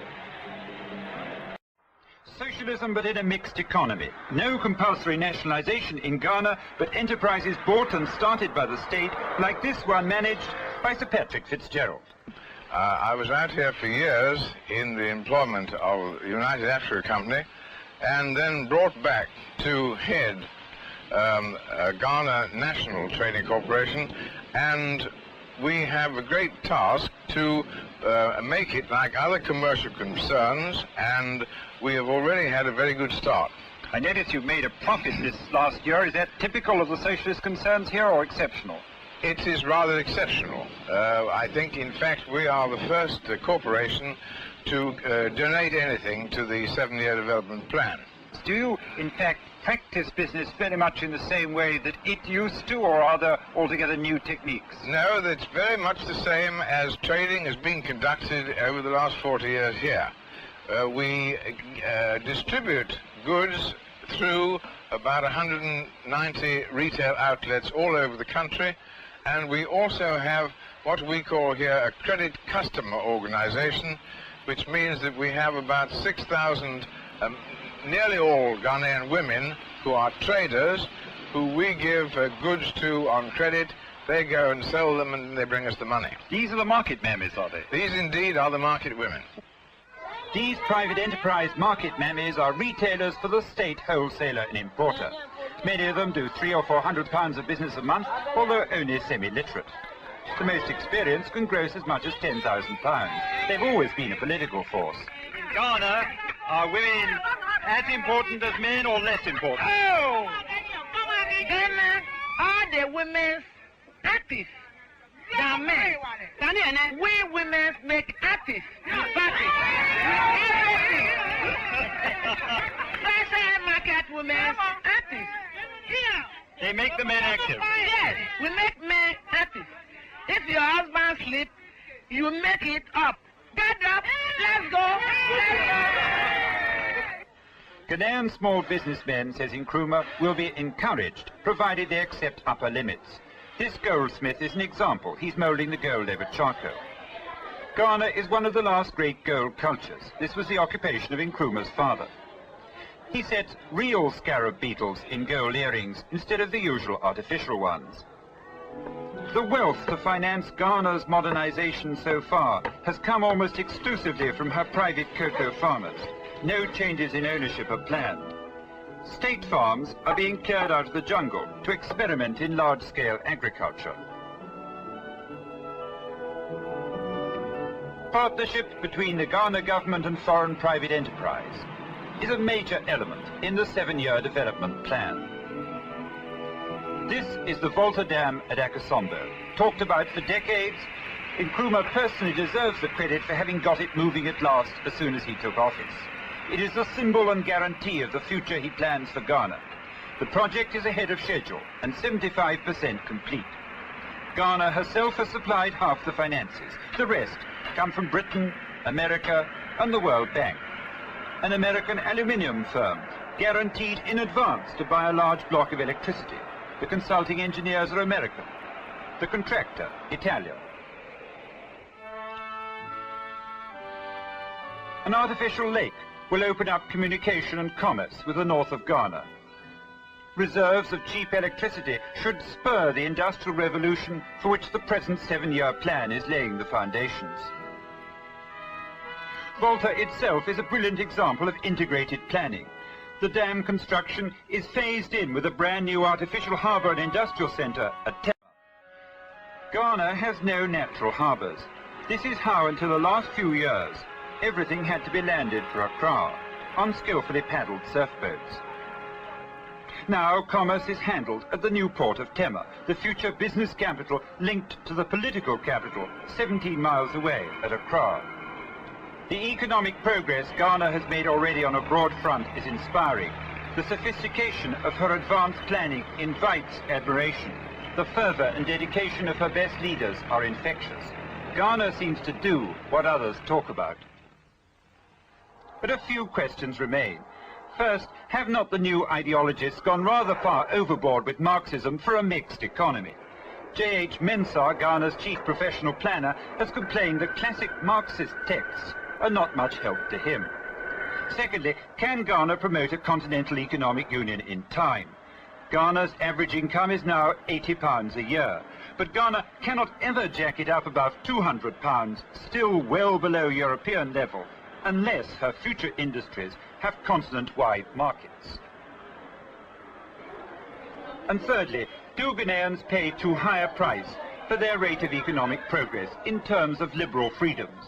Couldn't they, as in Nigeria, go slower and have more democracy? Though in Nigeria, parliamentary methods are now under very great strain. President Nkrumah has alerted the nation about the dangers inherent in governments whose only opposition to tyranny and abuse lies in the folds of the ruling party itself.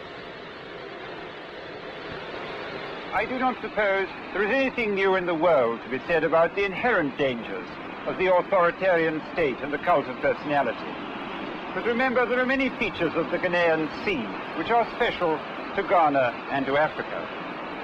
Some of the features of the European authoritarian state which are not present here. We must hope then that fears that are based on European experience will prove groundless. For the Ghanaians are a likeable people with whom Britain has had long connections, not always to our credit. And of Dr. Kwame Nkrumah, I believe we can say, as was said of another very different kind of reformer, this is a man who tries. From the old Guinea coast, good night. But by this time, Nkrumah's popularity was declining. Nkrumah confronted a lot of problems pursuing that agenda. He was seen as a man who had a bloated image of himself, who had a personal agenda to lead Africa and not necessarily to bring the people of Africa together.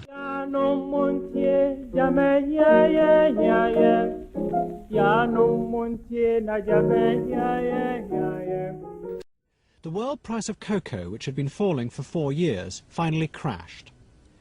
It was Ghana's main source of foreign exchange. The millions of pounds needed to pay for the new factories began to dry up. Ghana, once one of the richest countries in Africa, began to slide into debt. Show me the river, take me across, and wash all my troubles away. Nkrumah was an increasingly isolated figure on the world stage. What had once been seen as visionary ideas were now perceived as dangerous megalomania. And his country was sinking ever deeper into debt. By 1965, it had become very desperate. And I remember we decided to write a memorandum to Nkrumah to tell him the true state of affairs of the economy. I had written that the reserves were only £500,000. He looked at me and said, you didn't check the typing. You left a few zeros. So I said, no, sir, there are no zeros left. This is 500,000. That's all we have in the banks overseas. And he sat back. Then what he did was that he went round the table. He went to everyone who was seated there, the meeting, and asked them, Frimpong says we have 500,000. Is he right? Do you agree with him? And everybody said yes. That was the first time the whole cabinet acknowledged to the president that Ghana was bankrupt. The river, take me across and wash all my troubles away. Like the lucky old farm, give me nothing to do. Roll around having all the... Our objective is African Union now. There is no time to waste. We must unite or we perish. I am confident that by our concerted effort and determination... Kwame Nkrumah was losing both domestically and internationally in his posture. He was practically alone in Flagstaff House. He was really a little bit paranoid. It was really awfully sad. He was even afraid to... I remember they opened their parliament one day, and Nkrumah didn't want to take the chance to drive from Flagstaff House to the Parliament building. He was a prisoner in a sense. You know, there had been a couple of attempts on his life while we were there. So he had reason to be a little bit apprehensive, but toward the end, he was a different person.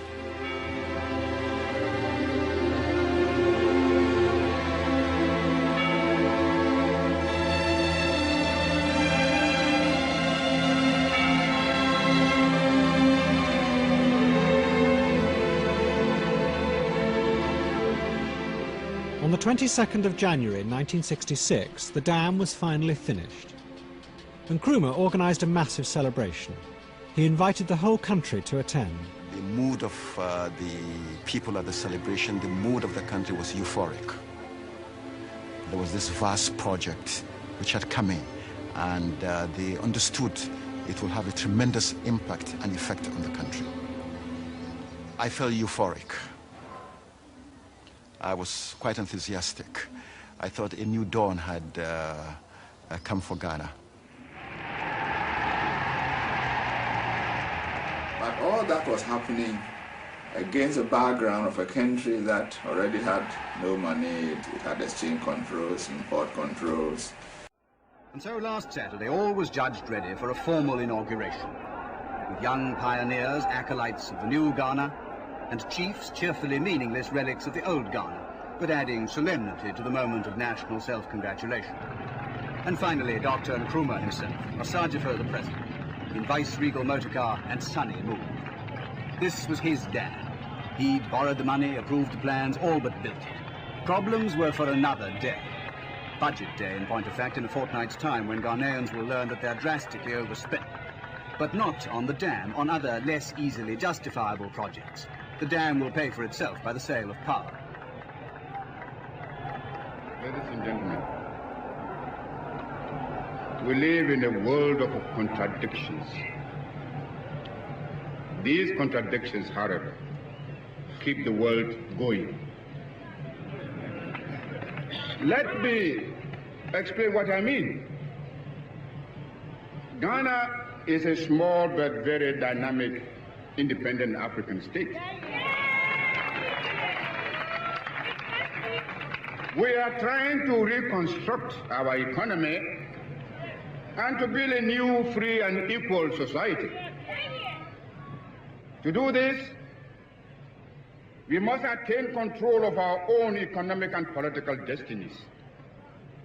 Only thus can we create higher living standards for our people and free them from the legacies and hazards of a colonial past and from the encroachments of neo-colonialism.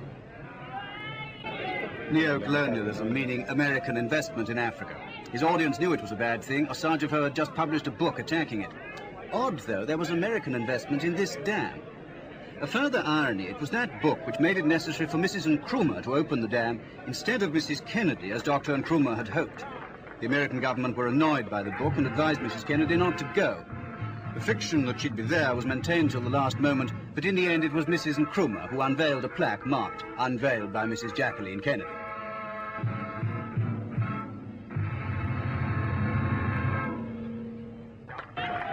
With Mr. Kaiser engineering and aluminium king, the President then came forward to switch on lights.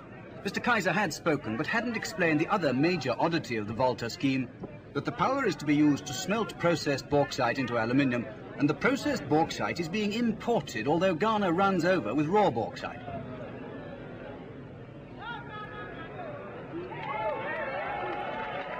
But when the lights came on, and the fireworks, these oddities were forgotten in the glow.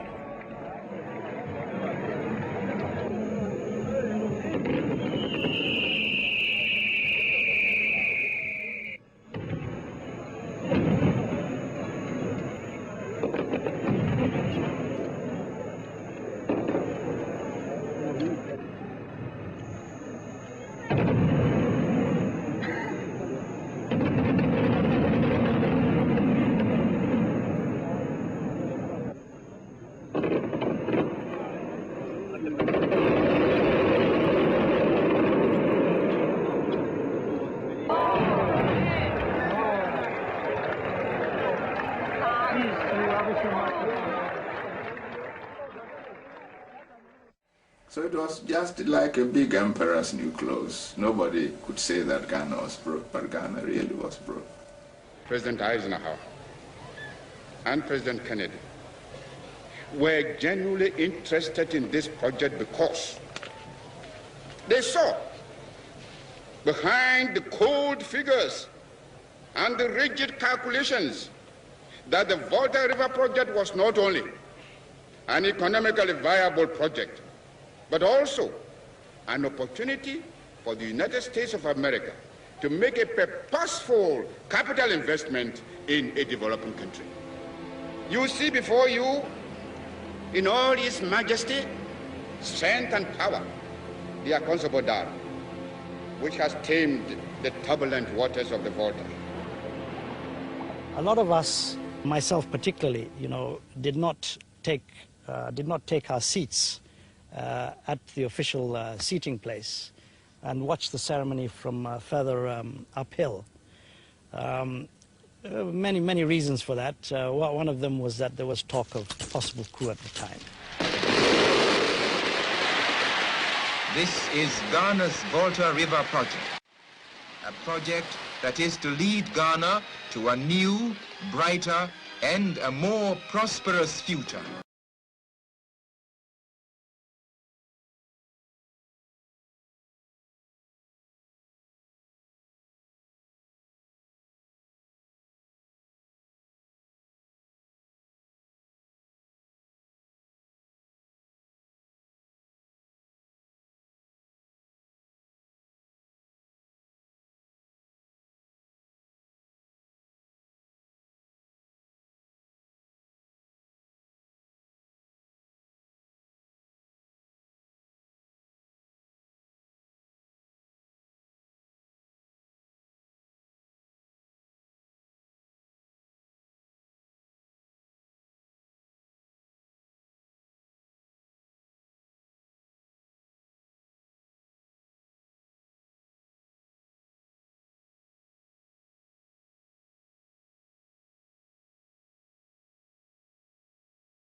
Is embraced and warmly on his trips behind the Iron Curtain.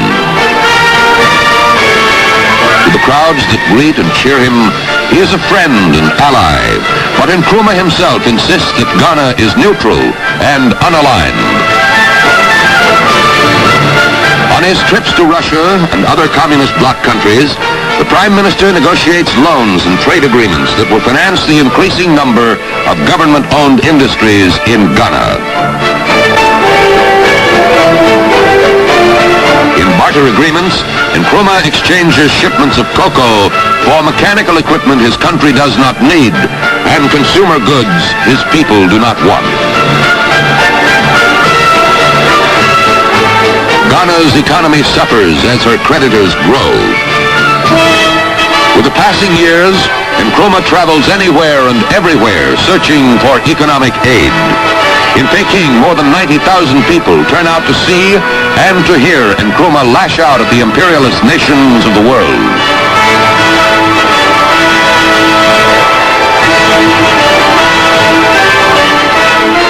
But in Nkrumah's own country, changes have taken place that stir uneasiness, distrust, resentment. The man once hailed as the Redeemer, the Savior, has had Ghana's National Assembly make him president for life. The architect of independence now glories in the title of His Messianic Majesty.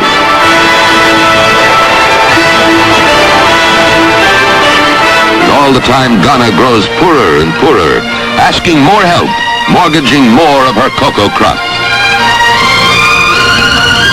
Bankruptcy now threatens the nation that began independence as the richest of all new African states. The commitment to communist nations becomes greater and greater.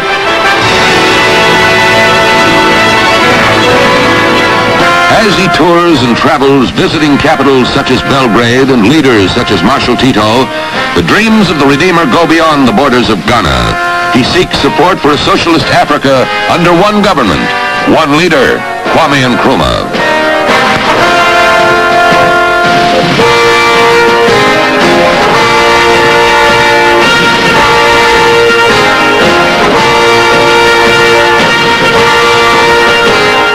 While there are those who support and applaud Nkrumah, there are others who see the African leader as a demagogue who will stop at nothing to achieve his own ends.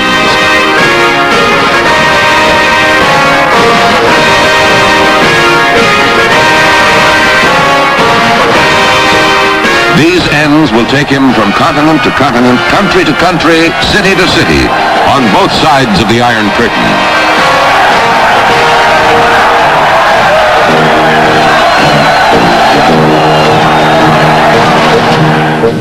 Coming to the United States on an official visit, the Ghanaian leader will ask for and receive American support for the most ambitious of his construction projects. The historic $400 million Volta River hydroelectric complex will take 4 years to build and will be financed half by Ghana and half by international aid.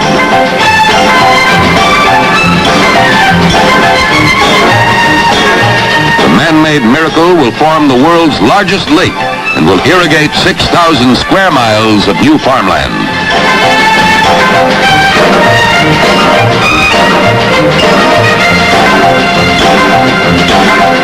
When the project is finally completed, power-poor Ghana will increase its output by more than 500,000 kilowatts. But Ghana and Kwame Nkrumah pay a high price for the Volta River Dam.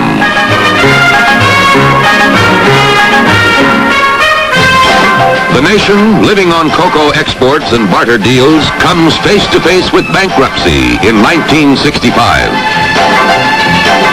Cocoa prices skid from 72 to 12 cents a pound.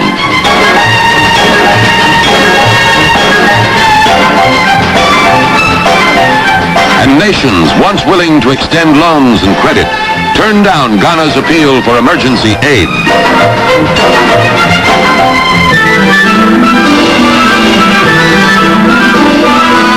Amid this political and economic unrest, Kwame Nkrumah sets out early in 1966 on a Vietnam peace mission to various communist capitals, including Peking.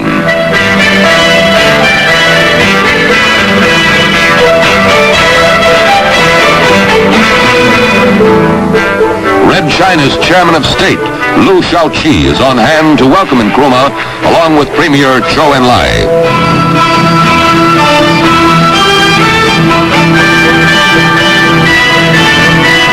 At the very moment that the official ceremonies are being held, while the flowers are being presented and the cheers ring out, a military coup in Ghana is writing a sudden ending to the rise and fall of Kwame Nkrumah.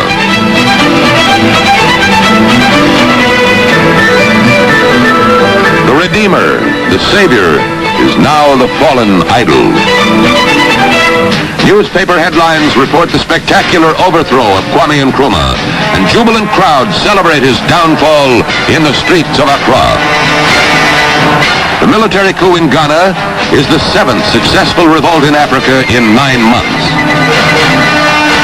But none of the ousted governments have survived as long as Kwame Nkrumah. Center stage.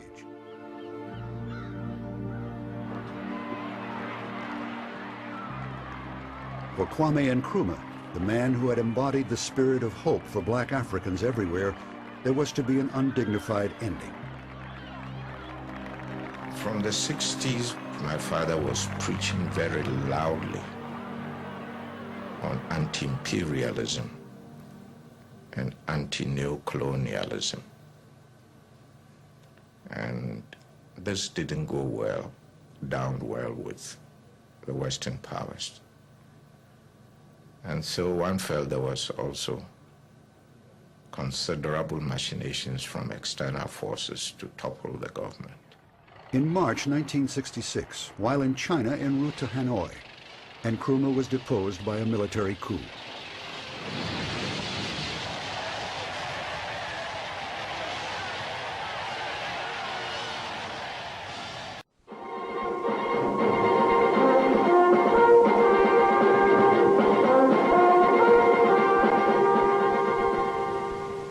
A military coup in Ghana seems to have been foiled within 4 hours. At 6 o'clock this morning, a broadcast by Accra Radio said that a 3-man junta, headed by a colonel in the parachute battalion, had deposed Lieutenant General Joseph Ankara and his 40-month-old National Liberation Council, set up after Dr. Nkrumah's overthrow.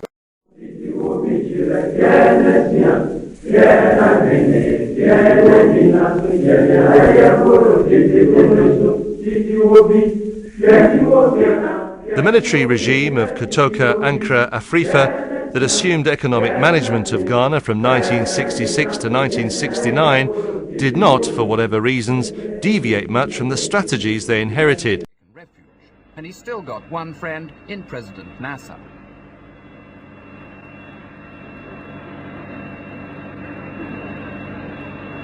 After Cairo, Nkrumah stopped off in New Delhi to visit India's Prime Minister, Mrs. Gandhi. They discussed his projected peace mission to North Vietnam. But Nkrumah never got as far as Hanoi. It was on arrival in Peking that Chinese leaders broke the news to Nkrumah of his downfall. Mystery surrounded his immediate plans. Conflicting reports said he was going back to Accra, that he was going to Cairo, that he'd gone to Addis Ababa to appeal to the current Conference of African States. In the end, he flew to Moscow on the way to Guinea. But even the Russians were expected to recognize the new regime. In London, while the government held back from the immediate recognition, Ghanaian students were not holding anything back. Also in London, a Ghanaian who claimed leadership of a so-called Revolutionary Council. He said they had masterminded the coup from a flat in West Kensington. His name, Daniel Amir. We had the okay yesterday about nearly 10 o'clock. We were ready, all waiting, anxiously waiting and sweating. We gave our order go ahead yesterday in the morning, and in the evening we had the reply that order received and operation is ready, stand by for further instructions. It was a jaunty Mr. Amir who left London next day, but the attention he received in Accra wasn't quite what he'd had in mind.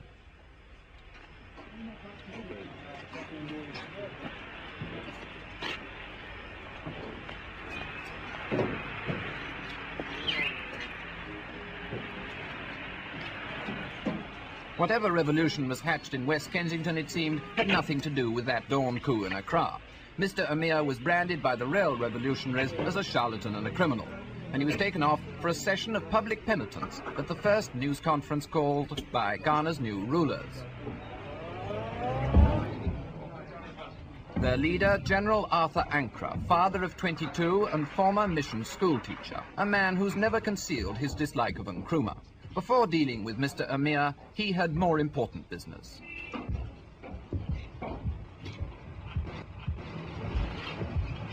Good morning, ladies and gentlemen. Firstly, I would like to introduce my colleagues to you, some of the members of the National Liberation Council. As you've already been told, I need no introduction myself. But on my left here is the Commissioner of Police, Mr. Harley, who is the Deputy Chairman of the National Liberation Council. On my right is Major General E.K. Kotoka,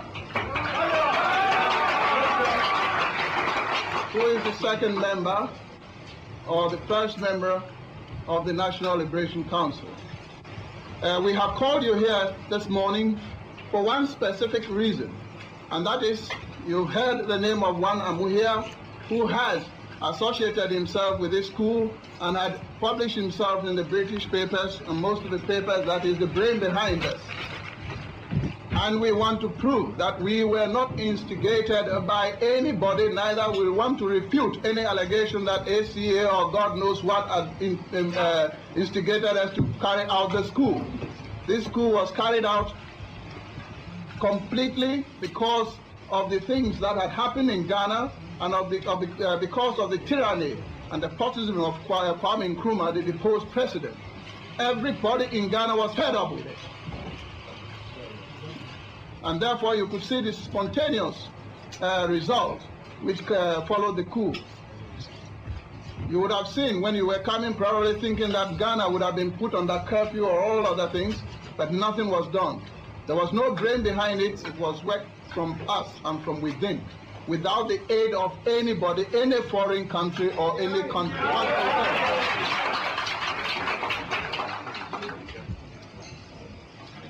It has been some of these things in Ghana that when a ruler is useless, you depose him. And therefore, we have deposed Kwame Nkrumah. We don't want tyranny or anything here. And therefore, I would like to not waste time to bring in Amuhia here for you to see him.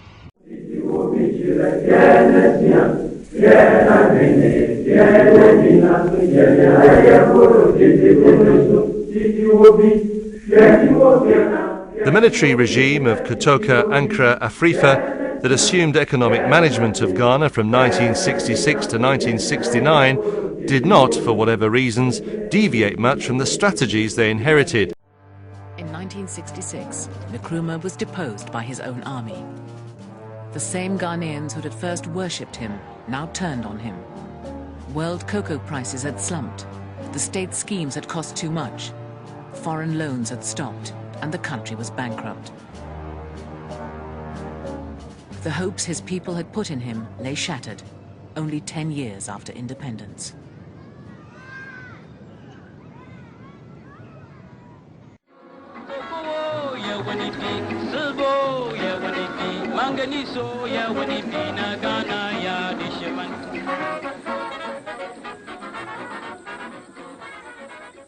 Citizens of Ghana and fellow countrymen, good evening. The Ghana Armed Forces took over the reins of government of this country after a successful overthrow of the regime of Kwame Nkrumah in what may be truly described as one of the boldest ventures in the history of this country. Hello, fans. Excuse me. Excuse the bristling about with weapons and the flushing in the face, but I've just come from dashing away from it, doing a bit of liberating. And overthrowing the government and all that business. Overthrowing the government is rather heavy going at the best of times, but my goodness, folks, this is a landmine in the history of Africa, no mistake. The military coup won enormous popular support. Nkrumah had failed to deliver the modern Ghana he had promised. The dam had come too late to save him. But there were other forces involved in planning the coup.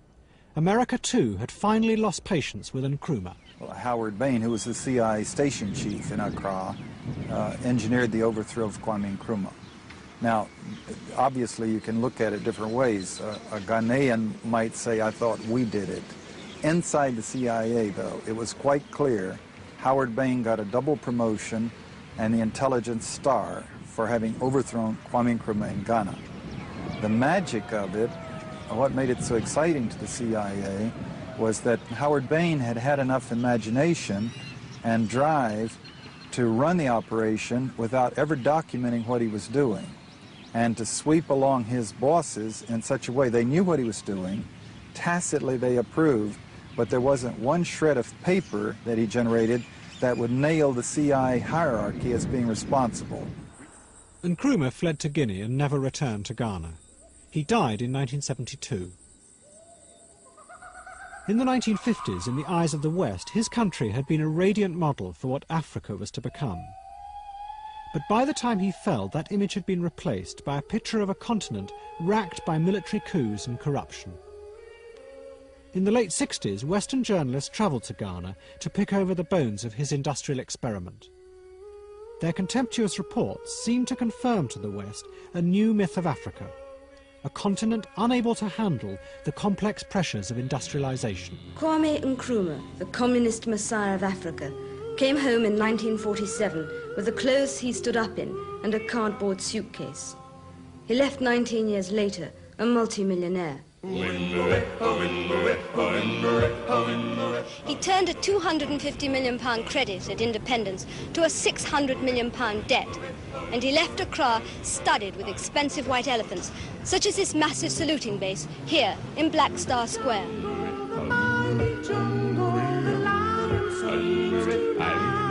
Today, Black Star Square, built by Nkrumah for mass parades to demonstrate enthusiasm for his rule, remains as a bleak reminder of his conceit.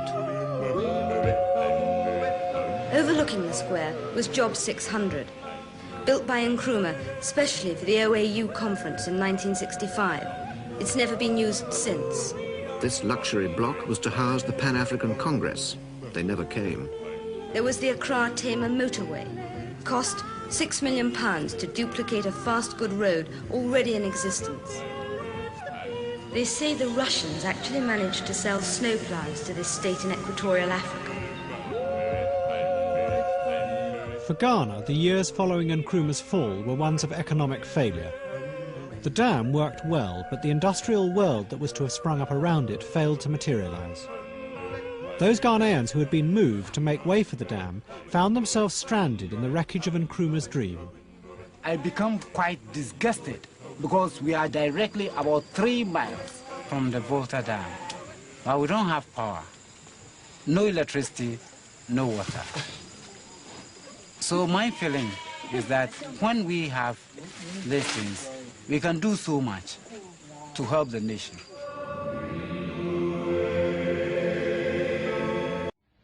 The River Volta has been caught and put to work. In the rock gorge at Akosombo, 60 miles inland from Accra, a hydroelectric dam is virtually completed. 6 massive penstocks, pipes, channel the water down through 6 turbines. The middle 2 are working already. Then the water passes out into the heaving pool below.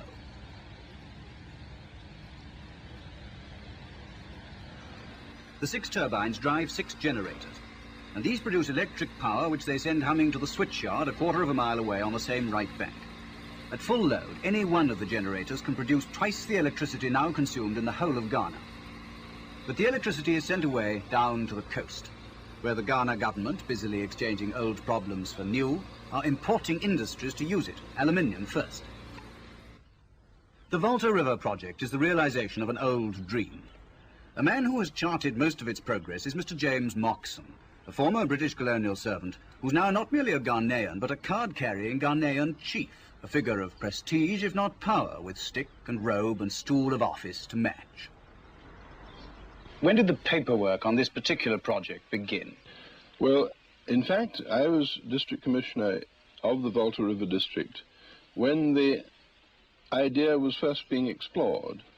And Duncan Rose, who was a South African mining engineer, was plumbing the depths of the river in order to find out whether it was physically and geologically possible to build a dam. In fact, we used to meet frequently and discuss it. That was in 1946.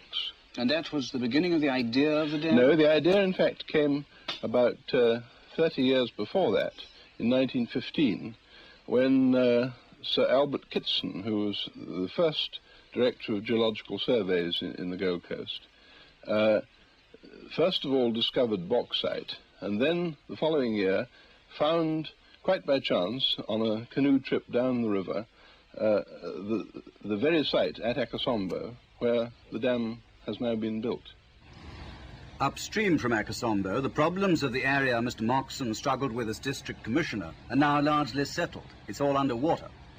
In 2 or 3 years' time, we're told, this will be the largest man-made lake in the world, 250 miles long and reaching far back into the country's northern uplands. It'll have its uses. There are boats on it already, and there'll be more for cheap inland transport.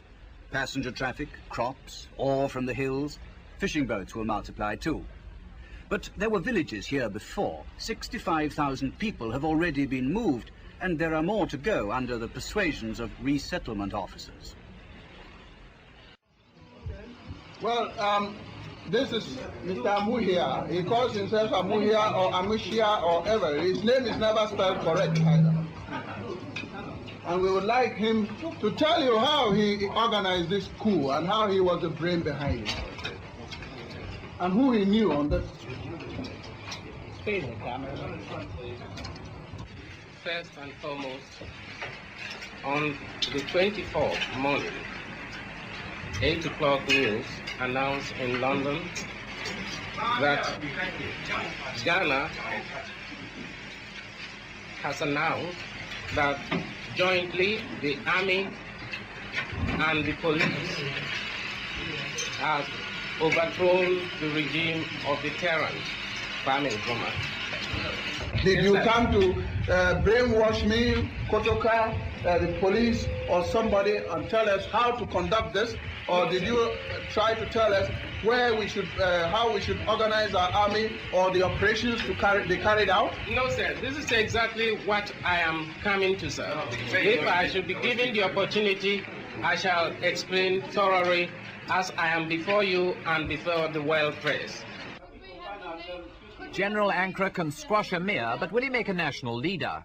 Of course, he's a very, very experienced soldier. He rose from the ranks. He served in India and Burma during the war as a warrant officer. After the war, he was commissioned and rose steadily up to be a major general. He was retired a few months ago and, of course, has now been brought back as commander of the forces. He was really kicked out by Nkrumah?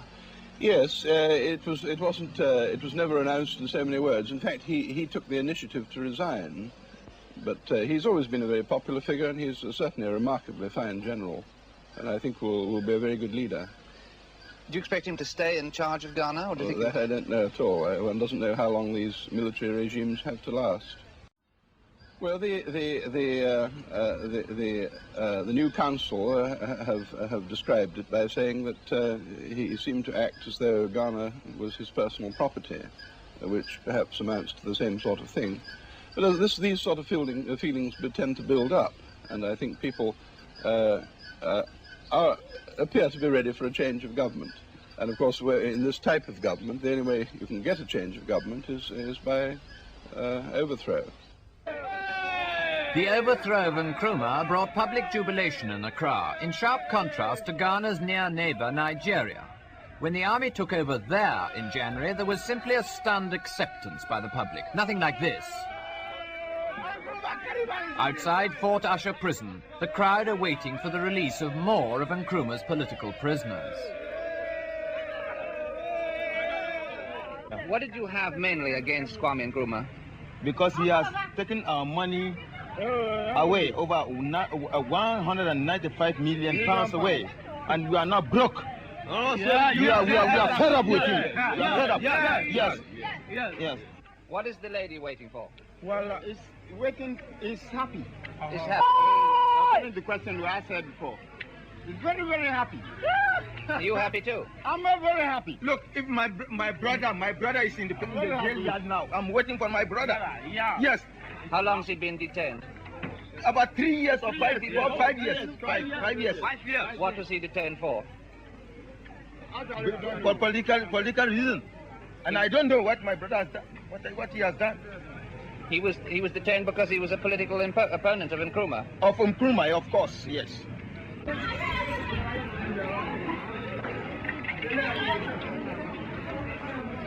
Among the released men this day, Mr. Kobla Atto, former publicity secretary of the Band United Party. Mr. Atto, when were you arrested and for what reason? 10th November 1958.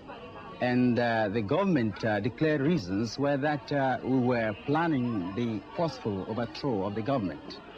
But the real reason was that this was the first time that you had a real opposition in Accra against the government party. And they were afraid we were going to beat them in Accra. And they thought they must do something about it. And the only way they could do it was to remove us from among the people. How many of the members of your party were put in jail? There were 42 of us. Actually, there were to be 43, but one man was not arrested at all. And one old man among us died when we were in detention. That was in 1960 he died. What sort of treatment did you have? The treatment varied. At first, we were treated fairly well. Then in 1960, when the government decided that they have to break up our party in Ashanti, where also we have strong and widespread support, they declared that some people were engaged in gangsterism and they were criminals. And when they arrested the people, they turned out to be mostly members and officials of our party, especially chiefs and traditional men in Ashanti who were chairmen of our party in various villages. They were treated very brutally. They were beaten up. Some of them were more than 70 years, and even there were 2 or 3 who were more than 80. They were beaten. They were often stripped naked and searched. This is on arrival in the prison? Oh, yes. On the first arrival, in the reception room, they were slapped and beaten, kicked. And then from there, they were hurried along, pushed or beaten to the cells. And from time to time, the doors were opened and they were beaten, abused, and humiliated in all manner of ways. From prison conditions in Accra, 130 miles north now, to another symptom of Nkrumah's regime, a training camp for African saboteurs, a closely guarded secret up till last Sunday, when the new regime opened the gates to the world's press. Until that day, even the local police hadn't been allowed in. The students inside were never allowed out. This is a freedom fighters camp which was set up by the Kwame Nkrumah government and has been today opened to the press by the new government of Ghana. It had, before, about 6 months ago, about 11 Chinese instructors. They're not here today. It also had Ghanaian instructors and recruits from various African countries. Countries like South Africa and Rhodesia with so-called colonial governments. But it also had recruits from countries, independent African countries, neighbors of Ghana in some cases. The inference of today's visit is that the new Ghana government doesn't intend to follow the old policies of President Nkrumah, which they would consider to be interfering in one's neighbors' affairs and trying to subvert other African states. 20 trainee saboteurs were found here. They said they'd been lured from neighboring countries with the promise of scholarships, then taught Chinese communist doctrine, guerrilla tactics, and the use of explosives. Could it happen again in Ghana? What are the chances of Nkrumah now staging a comeback from Guinea? I think it'd be very unwise to try, because I don't think he'd be well received.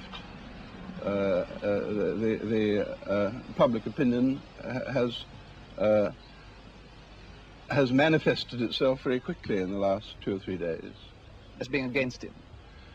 Yes, the public opinion has manifested itself as being against some of the policies which have affected the public. I mean, in certain respects, of course, his policies are Ghanaian policies, but in certain respects, particularly in relation to the economic situation, I think people felt that too much money had been spent on prestige symbols and perhaps too little on keeping the cost of living within bounds.